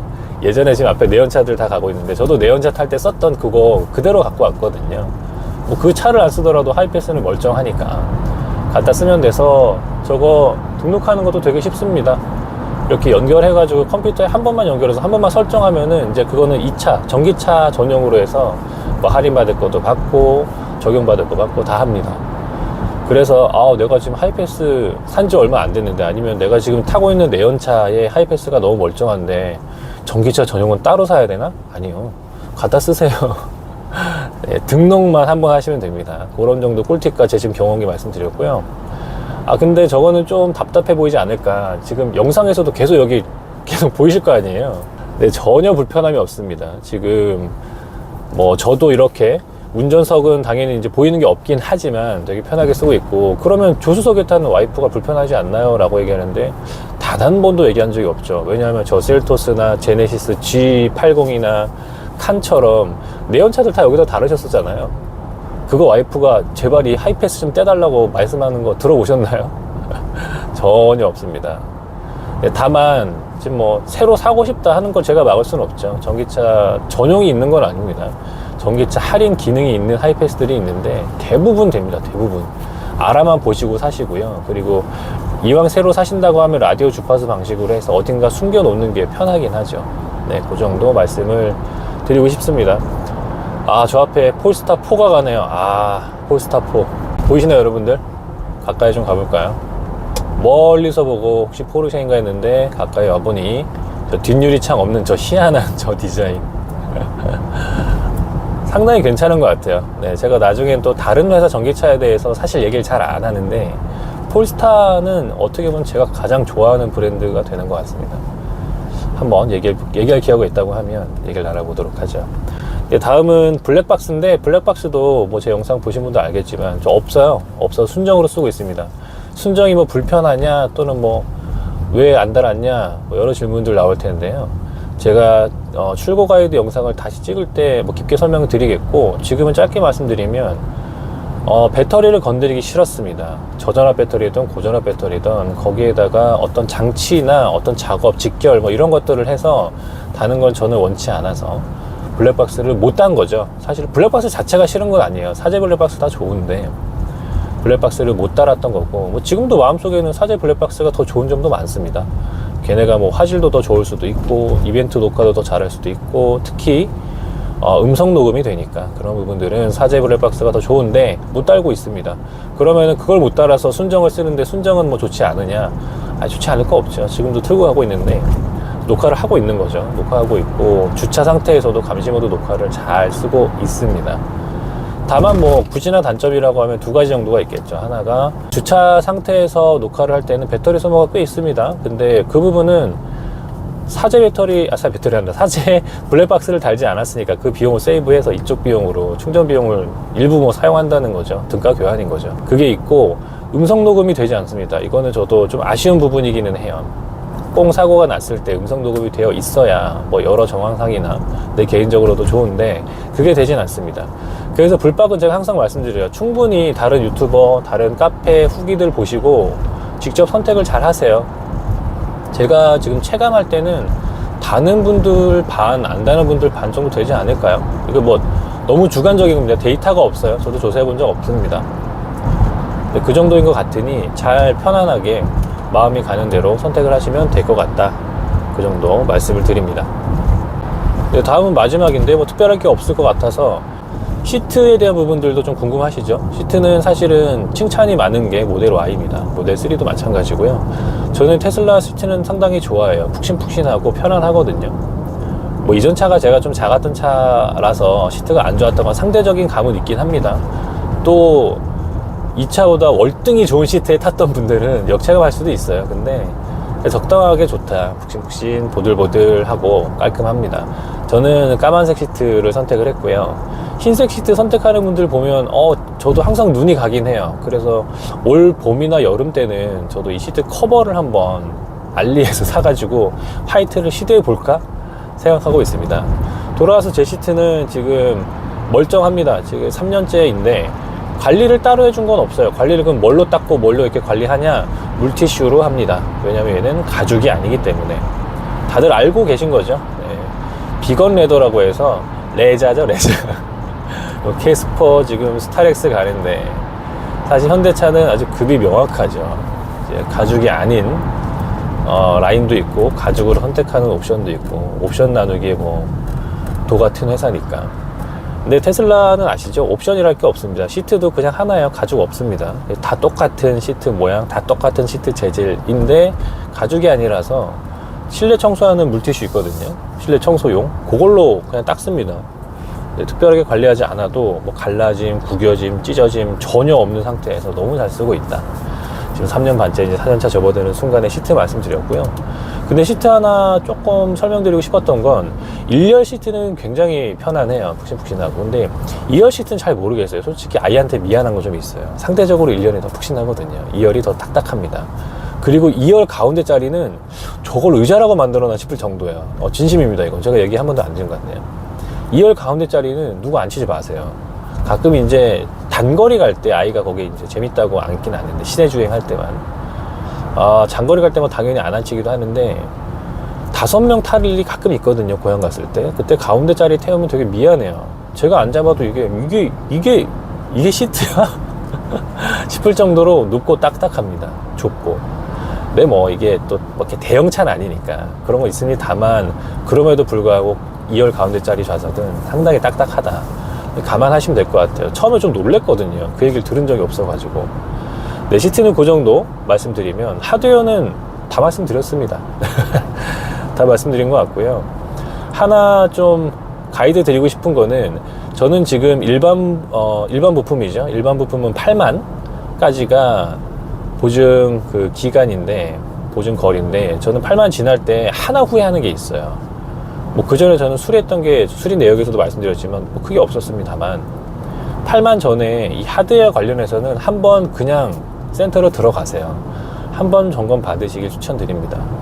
뭐 제가 그 8만 지난 다음에 갑자기 뭐 부품이 고장나서 돈이 많이 들어갔냐? 아니요, 돈 지금 하나도 아직도 안 들어갔어요. 지금 10만 천 넘었나? 될 텐데 안 들어갔는데 좀 후회되는 건 그 찜찜함이 남아있죠. 아, 그때 점검을 좀 받았을 걸. 그러면은 뭐 고장났으면 고장난 거 무상으로 좀 수리받을 수도 있고 고장이 안 났다 그러더라도 그걸로 마음을 안심할 수 있는데 약간의 그런 아쉬움이 있습니다. 아, 그때 그냥 갔다 올 걸. 그래서 여러분들은 일반 부품은 보증이 8만입니다. 8만이고 4년 8만일 거예요. 그리고 배터리하고 구동계는 또 다릅니다. 거기 한 2배 정도는 돼요. 그건 안심하세요. 저 그래서 다음 주에 배터리 갈러 가거든요. 메인 배터리 갈러 갑니다. 메인 배터리. 고전압 배터리 1000만원 넘는 거. 네, 그거는 별개 얘기인데 일반 부품은 8만 넘어가기 전에 한번 점검 받읍시다. 그 정도. 오늘은 하드웨어 관련해서 제가 또 10만 동안 탔을 때 후기와 느낌 그리고 몇 가지 가이드 설명드려봤습니다. 네, 다음 편에는 제가 소프트웨어적인 부분들을 말씀드려 보려고 해요. 오토파일럿을 뭐 자주 쓰나요? 아니면 뭐 모바일 앱은 자주 쓰나요? EAP 구독했다는데 잘 썼나요? 그리고 프리미엄 커넥티비티 구독 안 했다고 하던데 여전히 불편한가요? 아니면 쓸만한가요? 해야 되나요? 뭐 그런 부분들에 대해서 다음 편에서 말씀드려 보도록 하겠습니다. 네, 이제 봄이 오고 있습니다. 여러분들 건강한 환절기 지나시고 따뜻한 봄 같이 맞이해보고 주니퍼 얼른 주문 오픈되면 네, 다 잘 주문하십시오. 주문 속도에 따라서 출고가 되는 건 아닐 거예요. 그건 또 다른 얘기로 다음에 또 말씀드려 보도록 하겠습니다. 근데 제가 항상 글에 적고 있지만 주문할 때 33만원 할인받고 싶으시면 제 리퍼럴로 주문하시면 되고요. 근데 리퍼럴 잘 알아보세요. 리퍼럴은 한 사람당 10개까지밖에 안 됩니다.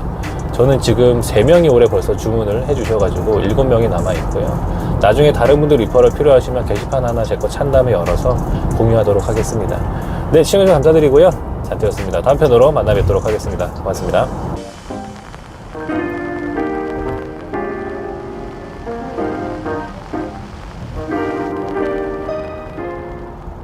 네, 여러분 반갑습니다. 잔태입니다. 네, 오랜만에 10만 킬로 후기로 다시 돌아왔고요. 이번에는 소프트웨어를 어떤 걸 쓰고 있느냐. 사실 뭐 일반 차에서 소프트웨어 얘기를 할 게 없죠. 지금 저 앞에 보이시나요? 엑스포도 있고 저기 솔라티 가네요. 소프트웨어 얘기를 할 건 없는데 은근히 테슬라에는 몇 가지 언급해 드릴 게 많습니다. 그 내용들 제가 10만 킬로 타는 동안에 얼마나 자주 쓰냐, 또 뭐 안 쓰는 건 왜 안 쓰냐, 이런 부분들 말씀을 좀 드려보도록 하겠습니다. 출발하면서 말씀을 나눠보죠. 네, 첫 번째는 오토파일럿을 말씀을 드릴 건데요. 오토파일럿은 두 가지 정도 말씀드릴 것 같아요. 얼마나 자주 쓰냐, 그리고 뭐 그렇게 좋다고 하는데 정말 뭐가 그렇게 좋으냐에 대해서 말씀 좀 드려볼까요? 네, 지금 저도 이렇게 보시는 것처럼 지금 여기가 외곽순환도로예요. 그래서 뭐 고속도로, 고속화도로, 외곽순환도로 이런 데가 제가 지금 주로 출퇴근하는 길이라서 여기가 전체 루트에서 한 80% 정도 넘는 것 같습니다. 얼마나 자주 쓰느냐, 빈도로 말씀드리면 결론은 매일 씁니다.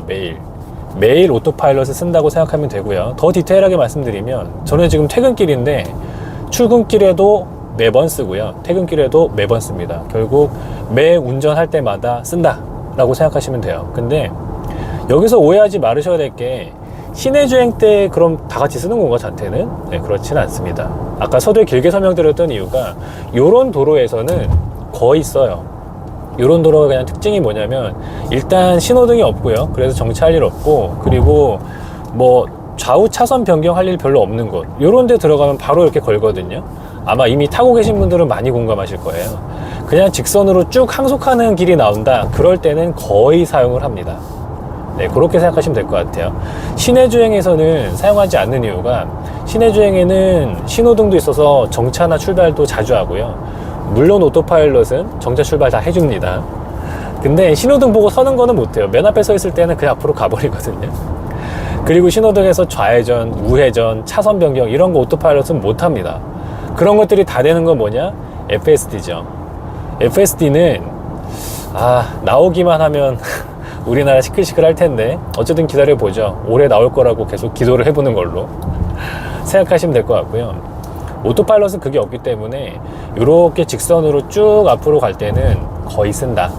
그래서 잔태는 거의 출퇴근길이 이런 길이 많기 때문에 매일 쓰고 있다 라고 말씀을 드렸고요. 오토파일럿이 뭐 좋으냐 나쁘냐, 솔직히 그 부분은 저는 좋은 건 맞은데, 지금 앞에 뭐 투싼 가지만 저기는 탑재되어 있지 않았지만 현대기아차 지금 HDA2 버전까지 올라와 있잖아요. 그게 이제 용어로 치자면 스마트 크루즈 컨트롤에 현대기아에서 쓰고 있는 브랜드 네이밍인 건데, 스마트 크루즈 컨트롤 관점에서 저는 비교를 못 해드리는 게 이 차에서 처음 써봤어요. 이전에 차는 뭐 없었고 회사 차에 가끔 있었는데 잘 쓰지 않았었고요. 뭐 회사 차 많이 타지도 않으니까. 근데 지금도 오토파일럿 넣습니다. 이 자체가 그냥 절대값으로 놓고 상대 비교는 아니지만 얘만 놓고 보면은 좋으냐 나쁘냐, 저는 너무 좋아요. 특히 이제 이런 도로라고 하면 출퇴근길에 있는 분도 좋겠지만 저처럼, 아니면 장거리 가면 무조건 고속도로 이렇게 가잖아요. 차선 변경할 일 없고 뭐 앞뒤에 뭐 차 크게 많지 않고 그냥 쭉 걸어놓고 크루징 하는 건데, 이때 어떤 게 좋냐면 그냥 느낌으로 설명해 드릴까요? 이 차선 안에 기찻길이 생기는 기분이에요. 이해가 혹시 되실까요? 차선 안에 좌우로 굉장히 안정적으로 잡아주면서 가거든요. 지금도 아마 화면상으로는 크게 각도가 없어 보이겠지만 실제 운전할 때는 뭐 이 정도 꺾는 것도 사실은 뭐 그렇게 적은 각도는 아니고요. 이거보다 더 큰 각도도 잘 잡아주기도 하는데, 그냥 큰 각도가 많지 않은 이런 직선 주행할 때는 정말 그냥 기찻길 선로에도 올려서 가는 기분이 들어요. 상당히 괜찮습니다. 그래서 그 안정감을 체감을 했기 때문에 계속 사용하고 있다는 게 있고요. 그리고 뭐 속도 좀 올려서 앞으로 붙어 볼까요? 앞으로 붙을 때 저 앞에 가서 지금 제가 단계는 고속으로 갈 때는 7단으로 거리를 놓고요, 저속으로 갈 때는 이제 2단까지 앞으로 가까이 붙여서 가는데, 정차에 대한 안정감이 있느냐? 안정감이 상당히 있습니다. 저는 막 달려가는데 앞에 차가 멈춰 있다? 뭐 물론 브레이킹을 얘가 하는 게 제가 하는 게 아니라서 이질감이 없진 않지만, 뭐랄까요, 제가 21년도 라떼 제가 탔 때보다 지금 오토파일럿이 출발 정차하는 부분이 상당히 사람하고 비슷하게 바뀌었어요. 그건 어떻게 로직을 짜는지 모르겠어요. 상당히 사람처럼 운전을 한다. 특히 이제 좌우야 그냥 잡아줘서 일직선 가는 거지만, 정차하는 거 가다가 브레이크 잡는 거나 아니면 브레이크 잡았다가 출발할 때 느낌이 상당히 사람이랑 유사합니다. 물론 이질감은 항상 있습니다. 브레이크 잡을 때도 지금 저도 가다 브레이크 얘가 잡을 텐데, 앞차가 저렇게 저보다 느리게 갈 때 브레이크 잡는 건 제가 잡는 게 아니기 때문에 거기에 대한 이질감이 좀 있고요. 그래도 사람 잡는 느낌으로 하고, 출발할 땐 아직 좀 그 출발하는 느낌이 나요. 저는 좀 그냥 평범하게 운전하는 스타일이라 너무 막 밟지도 않고 할배 운전도 하진 않는데, 출발할 때는 좀 성급히 출발하는 느낌이 좀 들긴 한다는 것까지 오토파일럿에 대해서 말씀을 드려봤습니다. 네, 다음은 의견이 많은 주제죠. 프리미엄 커넥티비티. 여전히 저는 쓰고 있지 않은지. 제가 그 영상을 올렸는데 생각보다 그렇게 많이 봐주실 줄 몰랐어요. 한 8만 분 넘게 봐주셨더라고요. 저 일단 구독 안 하고 있었고요. 지금도 구독 안 하고 있습니다. 이유를 설명하자면 되게 심플할 것 같아요. 제가 이 테슬라 내비를 사용한다고 하면은 아마 걔를 구독했을 거예요. 근데 걔가 내비랑 큰 관련이 있나? 뭐 내비의 기능은 특별한 게 들어가 있는 게 뭐 편차가 없는데, 이 내비를 쓴다면 이 내비를 쓰면서 이 안에 있는 이랩의 뮤직 어플을 쓰게 될 거고요. 유튜브 뮤직을 저는 쓰고 있는데, 지금 여기에 탑재되어 있는 유튜브 뮤직을 저는 안 쓰고 있거든요. 왜 그러냐면, 이 차 내비를 썼다면 이 차 내비를 쓰면서 이 차에 있는 유튜브 뮤직을 쓰면서 그렇게 자연스럽게 프리미엄 커넥티비티를 구독했을 거예요. 왜냐면 여기에 있는 유튜브 뮤직을 쓰려면 프리미엄 커넥티비티를 구독을 하거나, 아니면 탈 때마다 와이파이 연결해줘야 되는데 그건 상당히 귀찮아서 아마 구독했을 것 같은데, 안 했습니다. 안 했어요. 왜냐면 여전히 저는 이 내비에 대해서 크게 만족하고 있지 않거든요. 가끔 길 안내할 때 좀 못하는 부분들이 있어서, 그거는 제가 전 영상에다가 설명하고 사례도 좀 있으니까 참고해 주시면 좋을 것 같고요. 계속 좋아지고 있다는 건 느낍니다. 예전에 안내가 빠져있던 부분도 안내가 계속 들어가고 있는 것도 보고 있고요.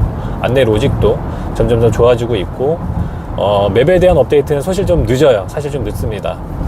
T맵은 거의 뭐 실시간으로 계속 업데이트를 하니까. 그래서 그런 부분들 때문에 내비를 안 쓰고, 그 덕분에 여기 있는 이앱들을 안 쓰게 되어 있고요. 그리고 아마 그런 것들 다 떠나서 내가 테슬라를 이제 주니퍼를 계약해서 뽑게 되면, 야, 내 로망이었던 슈퍼차저에서 충전하면서 여기 있는 유튜브나 넷플릭스 보는 게 그게 내 로망인데 왜 사람들은 그걸 잘 안 쓰는가? 특히 잔태는 왜 10만 킬로 탈 때까지 유튜브 본다는 얘기나 넷플릭스 본다는 얘기를 하지 않는가? 네, 현실적으로 말씀드릴게요. 초반에 출고하고 나서 몇 달은 볼 거예요. 몇 달 동안 몇 번은 볼 거예요. 근데 그거 지나고 나면 유튜브 볼 일 없습니다. 그냥 정확하게 말씀드려요. 제 경험을. 물론 보는 분들도 많겠지만, 왜냐하면 차에 이렇게 머무르는 시간이 그렇게 많지 않습니다. 많지 않고요. 제가 초반에라고 말씀드린 건 슈퍼차저에 일부러 충전하러 가서 일부러 유튜브 보거나 일부러 넷플릭스 보는 일이 몇 번 있으실 거예요, 출고하면. 근데 그걸 몇 번 하고 나면 내가 지금 이 차를 타는 게 충전하러 타고 있는 건가, 그 보는 시간을 말씀드리는 거예요. 그 시간 나중에 아까워져요. 그냥 집에서 소파에서 침대에서 유튜브 보는 게 최고거든요. 충전하러 차에 앉아있을 시간이 그렇게 많지 않을 겁니다. 집밥을 99.9% 이용하게 될 거고요. 급속 충전을 한다, 또는 뭐 슈퍼차저를 간다, 꽂아놓고 쇼핑을 하거나 밥을 먹거나 하실 거예요. 그렇기 때문에 자연스럽게 유튜브 볼 일, 넷플릭스 볼 일이 없을 거고요. 그래서 저는 지금 뭐 어차피 유튜브도 안 보고 유튜브 뮤직도 안 듣고 여기 내비도 안 쓰고 하다 보니까 프리미엄 커넥티비티를 안 쓰고 있습니다. 그래서 글쎄요, 뭐 구독하는 분들이 적진 않습니다. 저만 안 쓰는 거고요. 구독하는 분들도 많고 또 뭐 안 쓰는 분들도 많은데, 그 부분들은 여러분들이 그냥 선택적으로 하시면 될 것 같아요. 어차피 월 7,900원이니까. 근데 저는 그것도 1년에 거의 10만원 가까이 되는 돈인데 아깝다, 뭐 쓸 것도 아닌데 굳이 10만원이면 아유, 치킨이 몇 마리예요, 그죠? 저는 안 씁니다. 나중에 쓰다가, 그러니까 구독 안 한 채로 이렇게 타시다가 불편하면 사세요. 제가 항상 그 주의잖아요. 불편하면 구독하세요. 구독하다가 필요 없다면 구독 해지하세요. 저는 구독을 초반에 무료로 들어왔을 때 잠깐 써봤지만 큰 필요성을 못 느껴서 안 쓴다. 뭐까지 말씀을 드렸고요. 근데 그거는 팁으로 말씀드립니다. 프리미엄 커넥티비티가 있어야지 여기서 업데이트 다운받는 거 아니에요. 업데이트는 무조건 얘를 와이파이로 연결해 놔야지 그때 파일을 다운받고요. 그 다음에 다운받아 놓은 다음에 설치하는 거는 집에서 앱에서 띡 누르면 얘가 업데이트를 합니다. 업데이트 하는 동안에 차 안 굴러가요. 절대 조심하세요. 그거는 제가 링크 달아 놓을게요. 업데이트 설명한 영상이 있으니까 헷갈리지 않으시게 참고하시면 될 것 같습니다. 다음은 모바일 앱 사용 빈도인데, 모바일 앱은 상당히 많이 씁니다. 생각보다 많이 써요. 그리고 혹시 계약하신 분들은 지금도 차가 거기 차가 들어와 있나? 제가 그때는 차 모양이 떴던 것 같은데 계속 들어가시죠? 실제로 차가 출고되고 나면 그 안에 기능이 상당히 많기 때문에 쓸 수밖에 없고요. 저는 매일 하루에 한 번씩은 들어갑니다. 아직까지는 아침에 좀 쌀쌀해서 출근할 때 무조건 저는 히터를 켜려고 앱에 들어가요. 그래서 앱에서 딱 타기 전에 켜놓고 차에 탈 때쯤 되면은 설정하신 온도가 이제 충족이 됐다라는 메시지가 오고 따뜻한 차에 탈 수 있고요. 여름에는 시원한 차에 탈 수가 있죠. 네, 너무 좋습니다. 너무 편리합니다. 그거는 프리미엄 커넥티비티 없어도 돼요. 여러분들 그것도 헷갈리지 마세요. 모바일 앱에 있는 모든 기능들, 대부분의 기능들은 그냥 됩니다. 무료로. 그리고 거기에서 하나 프리미엄 커넥티비티에서 되는 거는 실시간으로 주차되어 있는 차의 카메라 보여주는 거, 그거는 프리미엄 커넥티비티 있어야 되는데 없어도 살만합니다. 어차피 주차 녹화 다 하고 있으니까. 네, 다시 돌아와서 모바일 앱은 온도 설정할 때 많이 쓰고요. 그리고 저 같은 경우는 뭐 저를 누가 추천해 줬나? 그 정보 보려고 많이 열어봐요. 뭐냐면 여기는 단순히 차를 컨트롤하는 게 있는 것 뿐만 아니라 내 계정에 대한 정보가 다 들어가 있어요. 테슬라 계정에 있는 결제 정보, 뭐 충전 정보, 그리고 그 안에 샵도 들어가 있습니다. 이 앱 안에. 테슬라 홈페이지 들어갈 필요 없어요, 여러분들. 테슬라 앱 안에 들어가면 그 샵이 연동이 돼 있어요. 이게 또 1년, 2년 됐나? 그때 연동이 됐어요. 차 구입도 거기서 할 수도 있어요. 예, 그러니까 앱을 그렇게 테슬라 계정을 관리하거나 테슬라 뭐 상품을 사거나 또는 뭐 내 추천에 대한 부분들을 확인하고 그걸 또 사용하거나 이럴 때 많이 쓰게 되고요. 가장 핵심적인 기능은 정비 신청 메뉴가 있습니다. 테슬라는 정비 신청을 뭐 블루엔즈처럼 블루엔즈 뭐 어디 용인 무슨 점 전화해서 아유 사장님 그런 전화 하실 필요 없어요. 앱에서 정비 신청을 하게 되어 있습니다. 사실 어제 밤에도 하나 저는 신청해 놨거든요. 정비가 아니고 헤파 필터 레트로핏 하려고 신청해 놨습니다. 그 부분들 참고하시면 될 것 같아요. 네, 마지막이고요. 마지막은 제가 EAP를 여러분들이 주셨던 추천 그 크레딧으로 주셨던 그걸로 구독을 한 1년여간 했었어요. EAP가 효용성이 있는가? 잘 모르겠습니다. 모르겠고 솔직한 말로 저는 정확히는 효용성이 없지 않은데 그 가치가 400만 원의 가치가 있다고 생각하진 않아요. 솔직히 그래요. 솔직히 그 포인트 받았으니까 제가 그걸 썼었고 쓰면서 제일 좋았던 건 자동 주차, 정확히는 앞뒤로 출차, 입차 해주는 거. 대부분의 주차장들이 좁잖아요. 근데 거기에서 앞으로 빼주고 넣어주고 하는 거는 정말 유용하게 잘 썼다. 근데 그 외적으로는 뭐 스마트서만 쓸 일도 없었고요. 최근에는 뭐 ASS로 바뀌긴 했지만 그것도 해보진 않았었고 모르겠어요. 400만 원 주고 출차를 위해서 그걸 결제할 것인가. 그런데 FSD가 나오면 말이 좀 달라져서 그때는 제가 좀 고민하지 않을까. 뭐 물론 돈은 없지만 그때는 고민할 것 같다. EAP는 그 정도, 뭐 경험이 그렇게 길진 않지만 굳이나 현재는 싶고요. FSD는 그것도 여러분들 잘 알고 계세요. 차 구입할 때 FSD 넣지 마세요. EAP도 마찬가지고요. 그럼 차량 구입가에 포함이 돼서 여러분들 그 취등록세에 포함이 돼요. 취등록세는 차량 구입가의 몇 프로로 정해지잖아요. 근데 그때 구매하지 마시고 출고하고 그걸 뺀 채로 출고하시고 그 다음에 EAP를 사시던 FSD를 사시던 그렇게 하셔야지 그 가격에 대한 취득세를 안 냅니다. 제가 알기로는 7% 알고 있거든요. 적지 않아요. 네, 그러니 그렇게 꿀팁까지 하나 말씀드리면서 제가 10만 킬로 넘는 동안에 오토파일럿 그리고 프리미엄 커넥티비티 모바일 앱 EAP를 어떻게 썼는지를 짧게 말씀드렸습니다. 나머지는 출고하고 경험하시면서 공감하는 것도 있을 것이고 또 다른 부분으로 활용분도 많을 거예요. 네, 그렇게 참고 삼아 해보시길 바라겠습니다. 네, 시청해주셔서 감사드리고요. 잔트였습니다. 다음 10만 킬로 후기 시리즈로 또 찾아뵙도록 하겠습니다. 고맙습니다.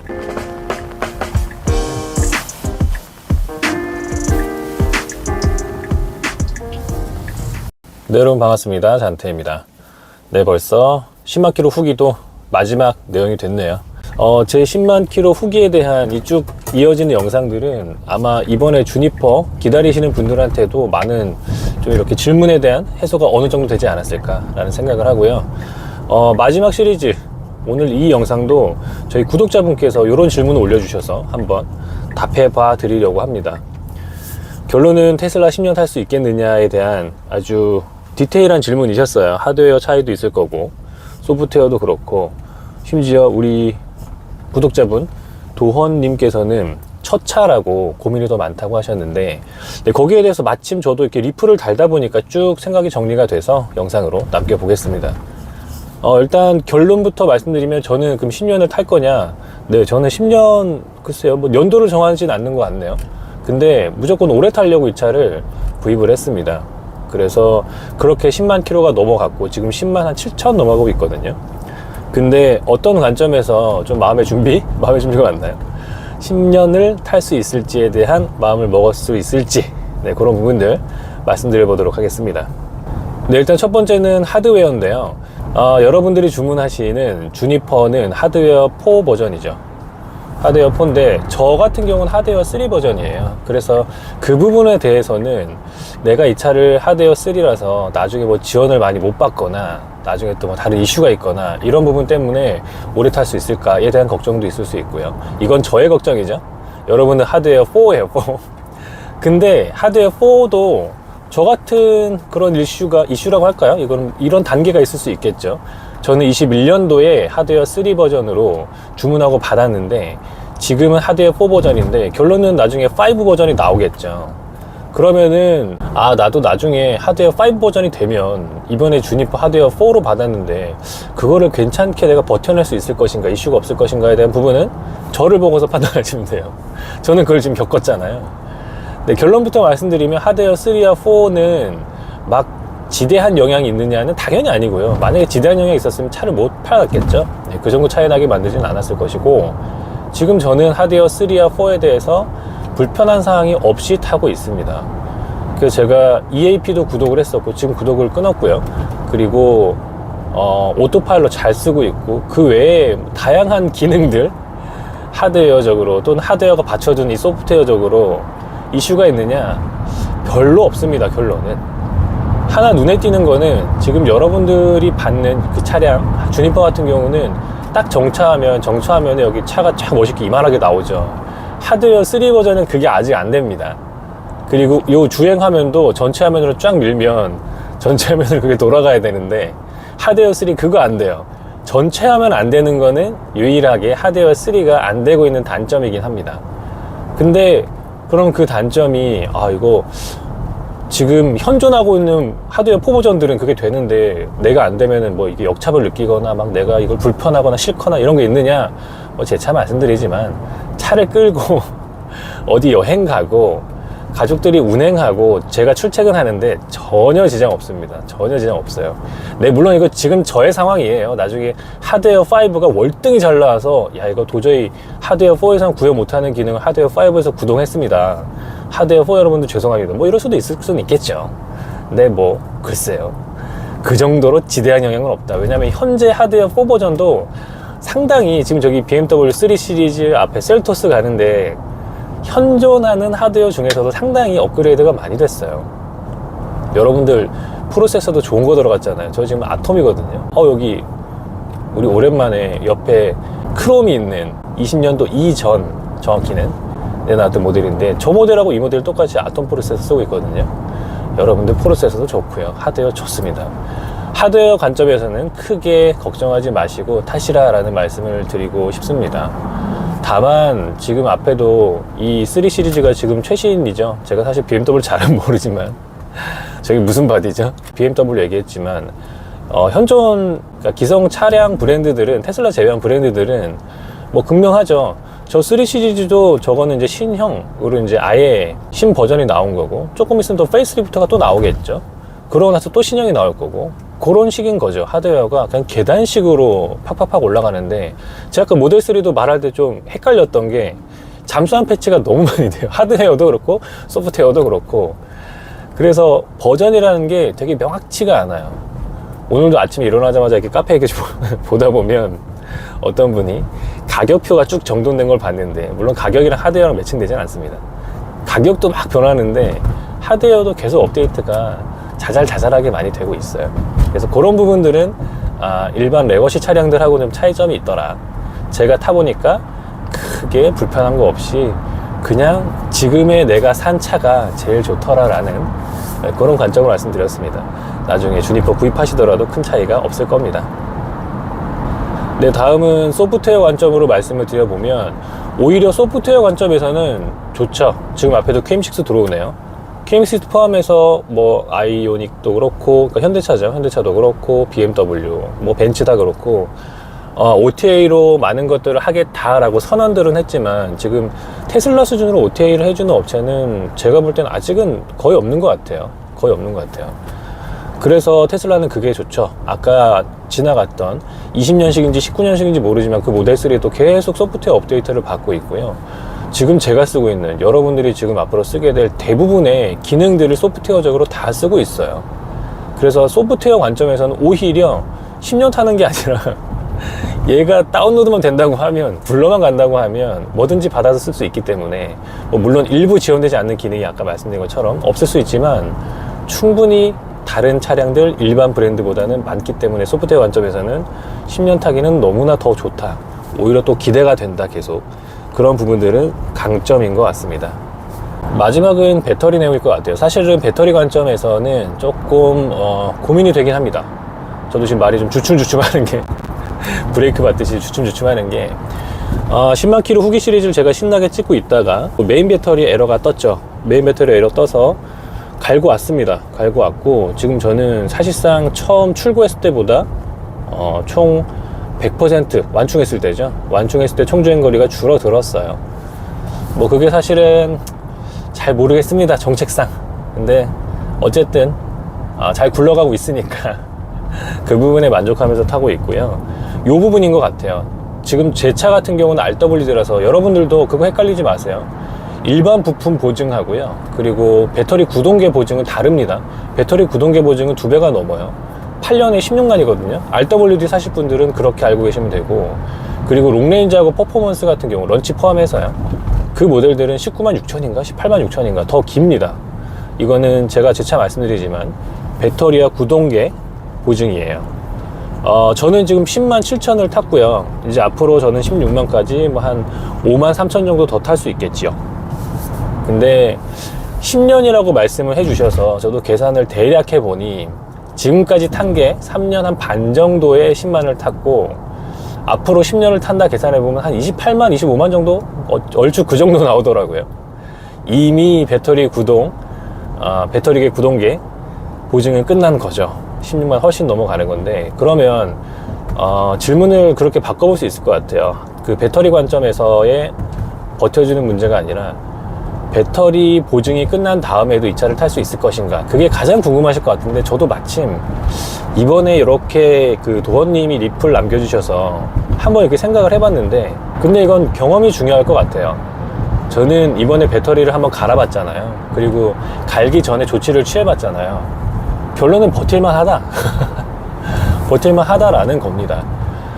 왜냐면 제가 아까 잠깐 브랜드 말씀드렸지만 아이오닉이나 EV 시리즈, 그러니까 현대 기아에 지금 문제가 되는 ICCU, 뭐 제가 굳이 언급하고 싶진 않아요. 얼른 개선되길 바랄 뿐입니다. 저는 현대 기아를 너무나 좋아하고, 저는 차를 좋아해요. 여러분들 갈라치기는 제발 하지 마십시오. 왜 말씀드리냐면 현대 기아 차에서 전기차죠. ICCU 문제가 발생했을 때는 차가 멈추는 걸로 알고 있어요. 근데 테슬라도 뭐 멈추는 케이스도 있을 수 있죠. 근데 지금 제가 겪은, 저는 A079라는 배터리 오류를 만났었고, 그 배터리 오류 메시지는 메인 배터리 교체에 해당하는 메시지인데 차가 안 멈춥니다. 그냥 배터리 갈 때까지 22일인가 21일 정도를 운행을 했는데, 이 하드웨어 리셋이라고 있어요. 제 영상에 다 올려놨거든요. 메인 배터리 교체기는 나중에 한번 보세요. 굳이 미리 보면 또 걱정돼서 무서워서 못합니다. 나도 메인 배터리 나가려나. 이 앞에 잭 뺐다 꽂는 게 있어요. 이 작은 배터리하고 메인 배터리 연결하면 잭 빼서 5분 동안 놔두면 차가 하드 리셋이 되거든요. 우리 무슨 핸드폰도 리셋 한번 하는 것처럼 네, 그런 것처럼 리셋하면은 에러코드 없어져요. 그리고 충전도 정상적으로 되고 다 정상적으로 작동이 됩니다. 그래서 제가 배터리 교체로 들어가는 날도 이 차를 끌고 가면서 야, 이게 너무 멀쩡한 게 아닌가 하면서 들어갔었어요. 그래서 제 결론은 뭐냐면, 배터리 보증이 16만인데 그걸 넘어갈 때까지 나는 탈 것인가? 저는 탈 거고요. 그리고 그럴 때 만약 배터리가 고장나면 어떻게 할 것인가? 저는 하드 리셋 하면서 탈 것 같은데요. 차가 굴러가는 이상은. 왜냐면 또 그건 제 경험도 있지만 텍슬라님이라고 그분이 이미 그걸 하고 계세요.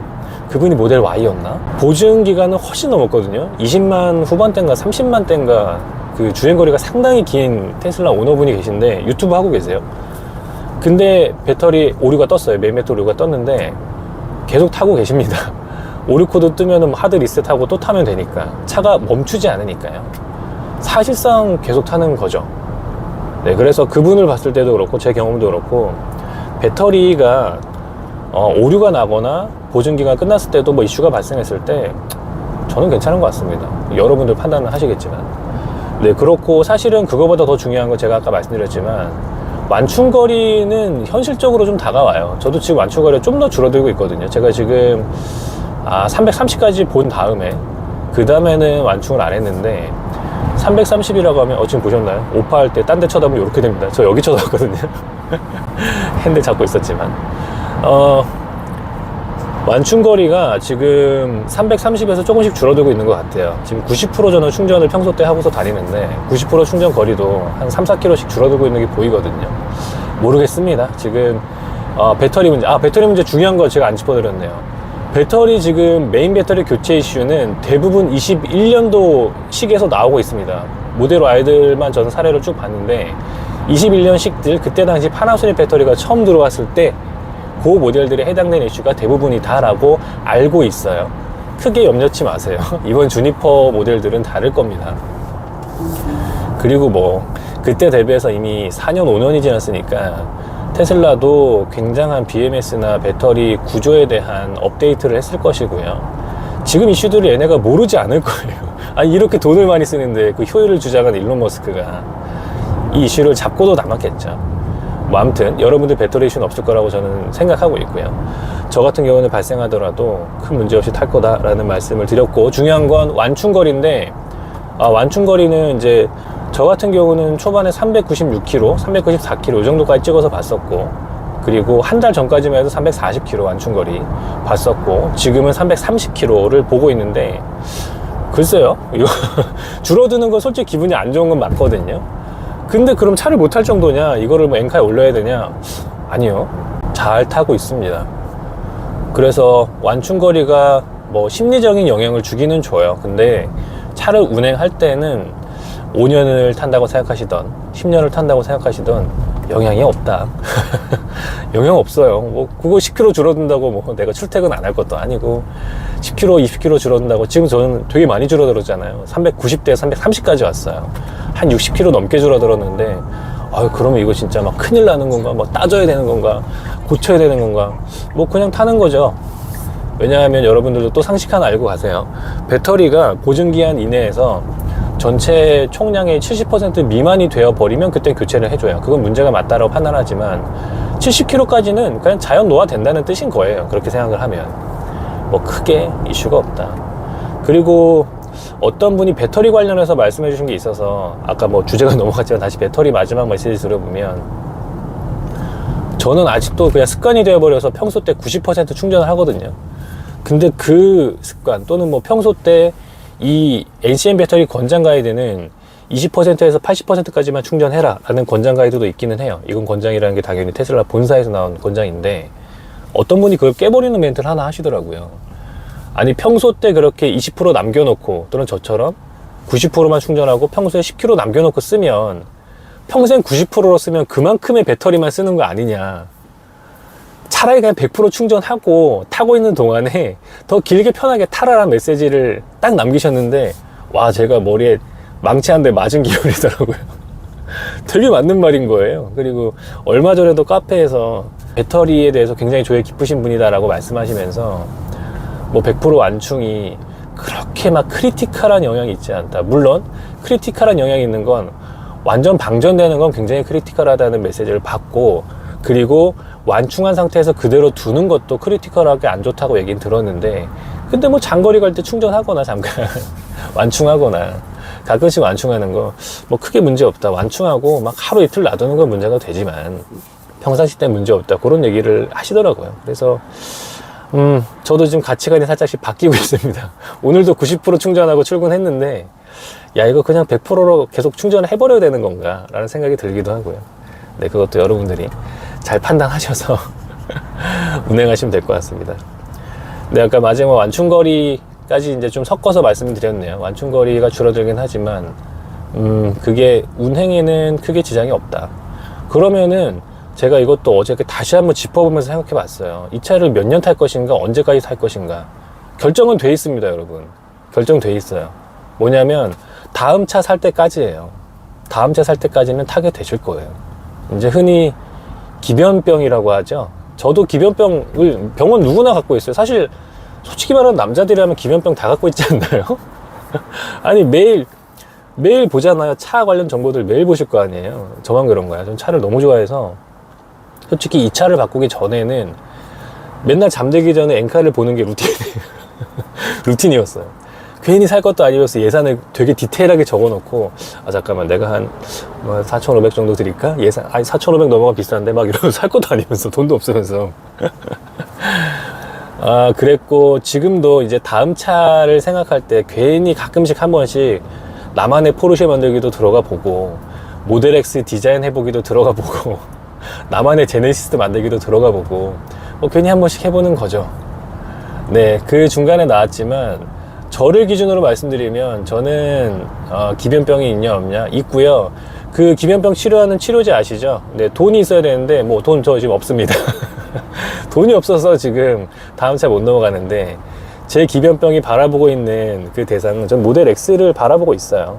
제가 꿈이기도 하고 목표이기도 한데, 언젠가는 너무 길지 않은 시간 안에 모델 X로 넘어가고 싶다라는 좀 목표를 갖고 있습니다. 그래서 결론은 그겁니다. 제가 앞에 길게 뭐 하드웨어, 소프트웨어, 배터리, 완충거리 말씀드렸지만, 결국 다음 차를 사게 될 여유가 될 때 그때까지는 여러분들이 이 차를 타게 될 것이다. 근데 여유라는 건 뭐 다른 말일 수도 있습니다. 돈은 있는데 선택적으로 차를 안 살 수도 있죠. 뭐 저도 그럴 수도 있고요. 여유가 있어도 내가 차를 사게 될, 또는 바꾸게 될 마음 먹을 때까지는 이 차를 계속 탄다라는 생각을 하면 저는 꽤 오래 탈 것 같습니다. 이미 4년째 접어들었고요.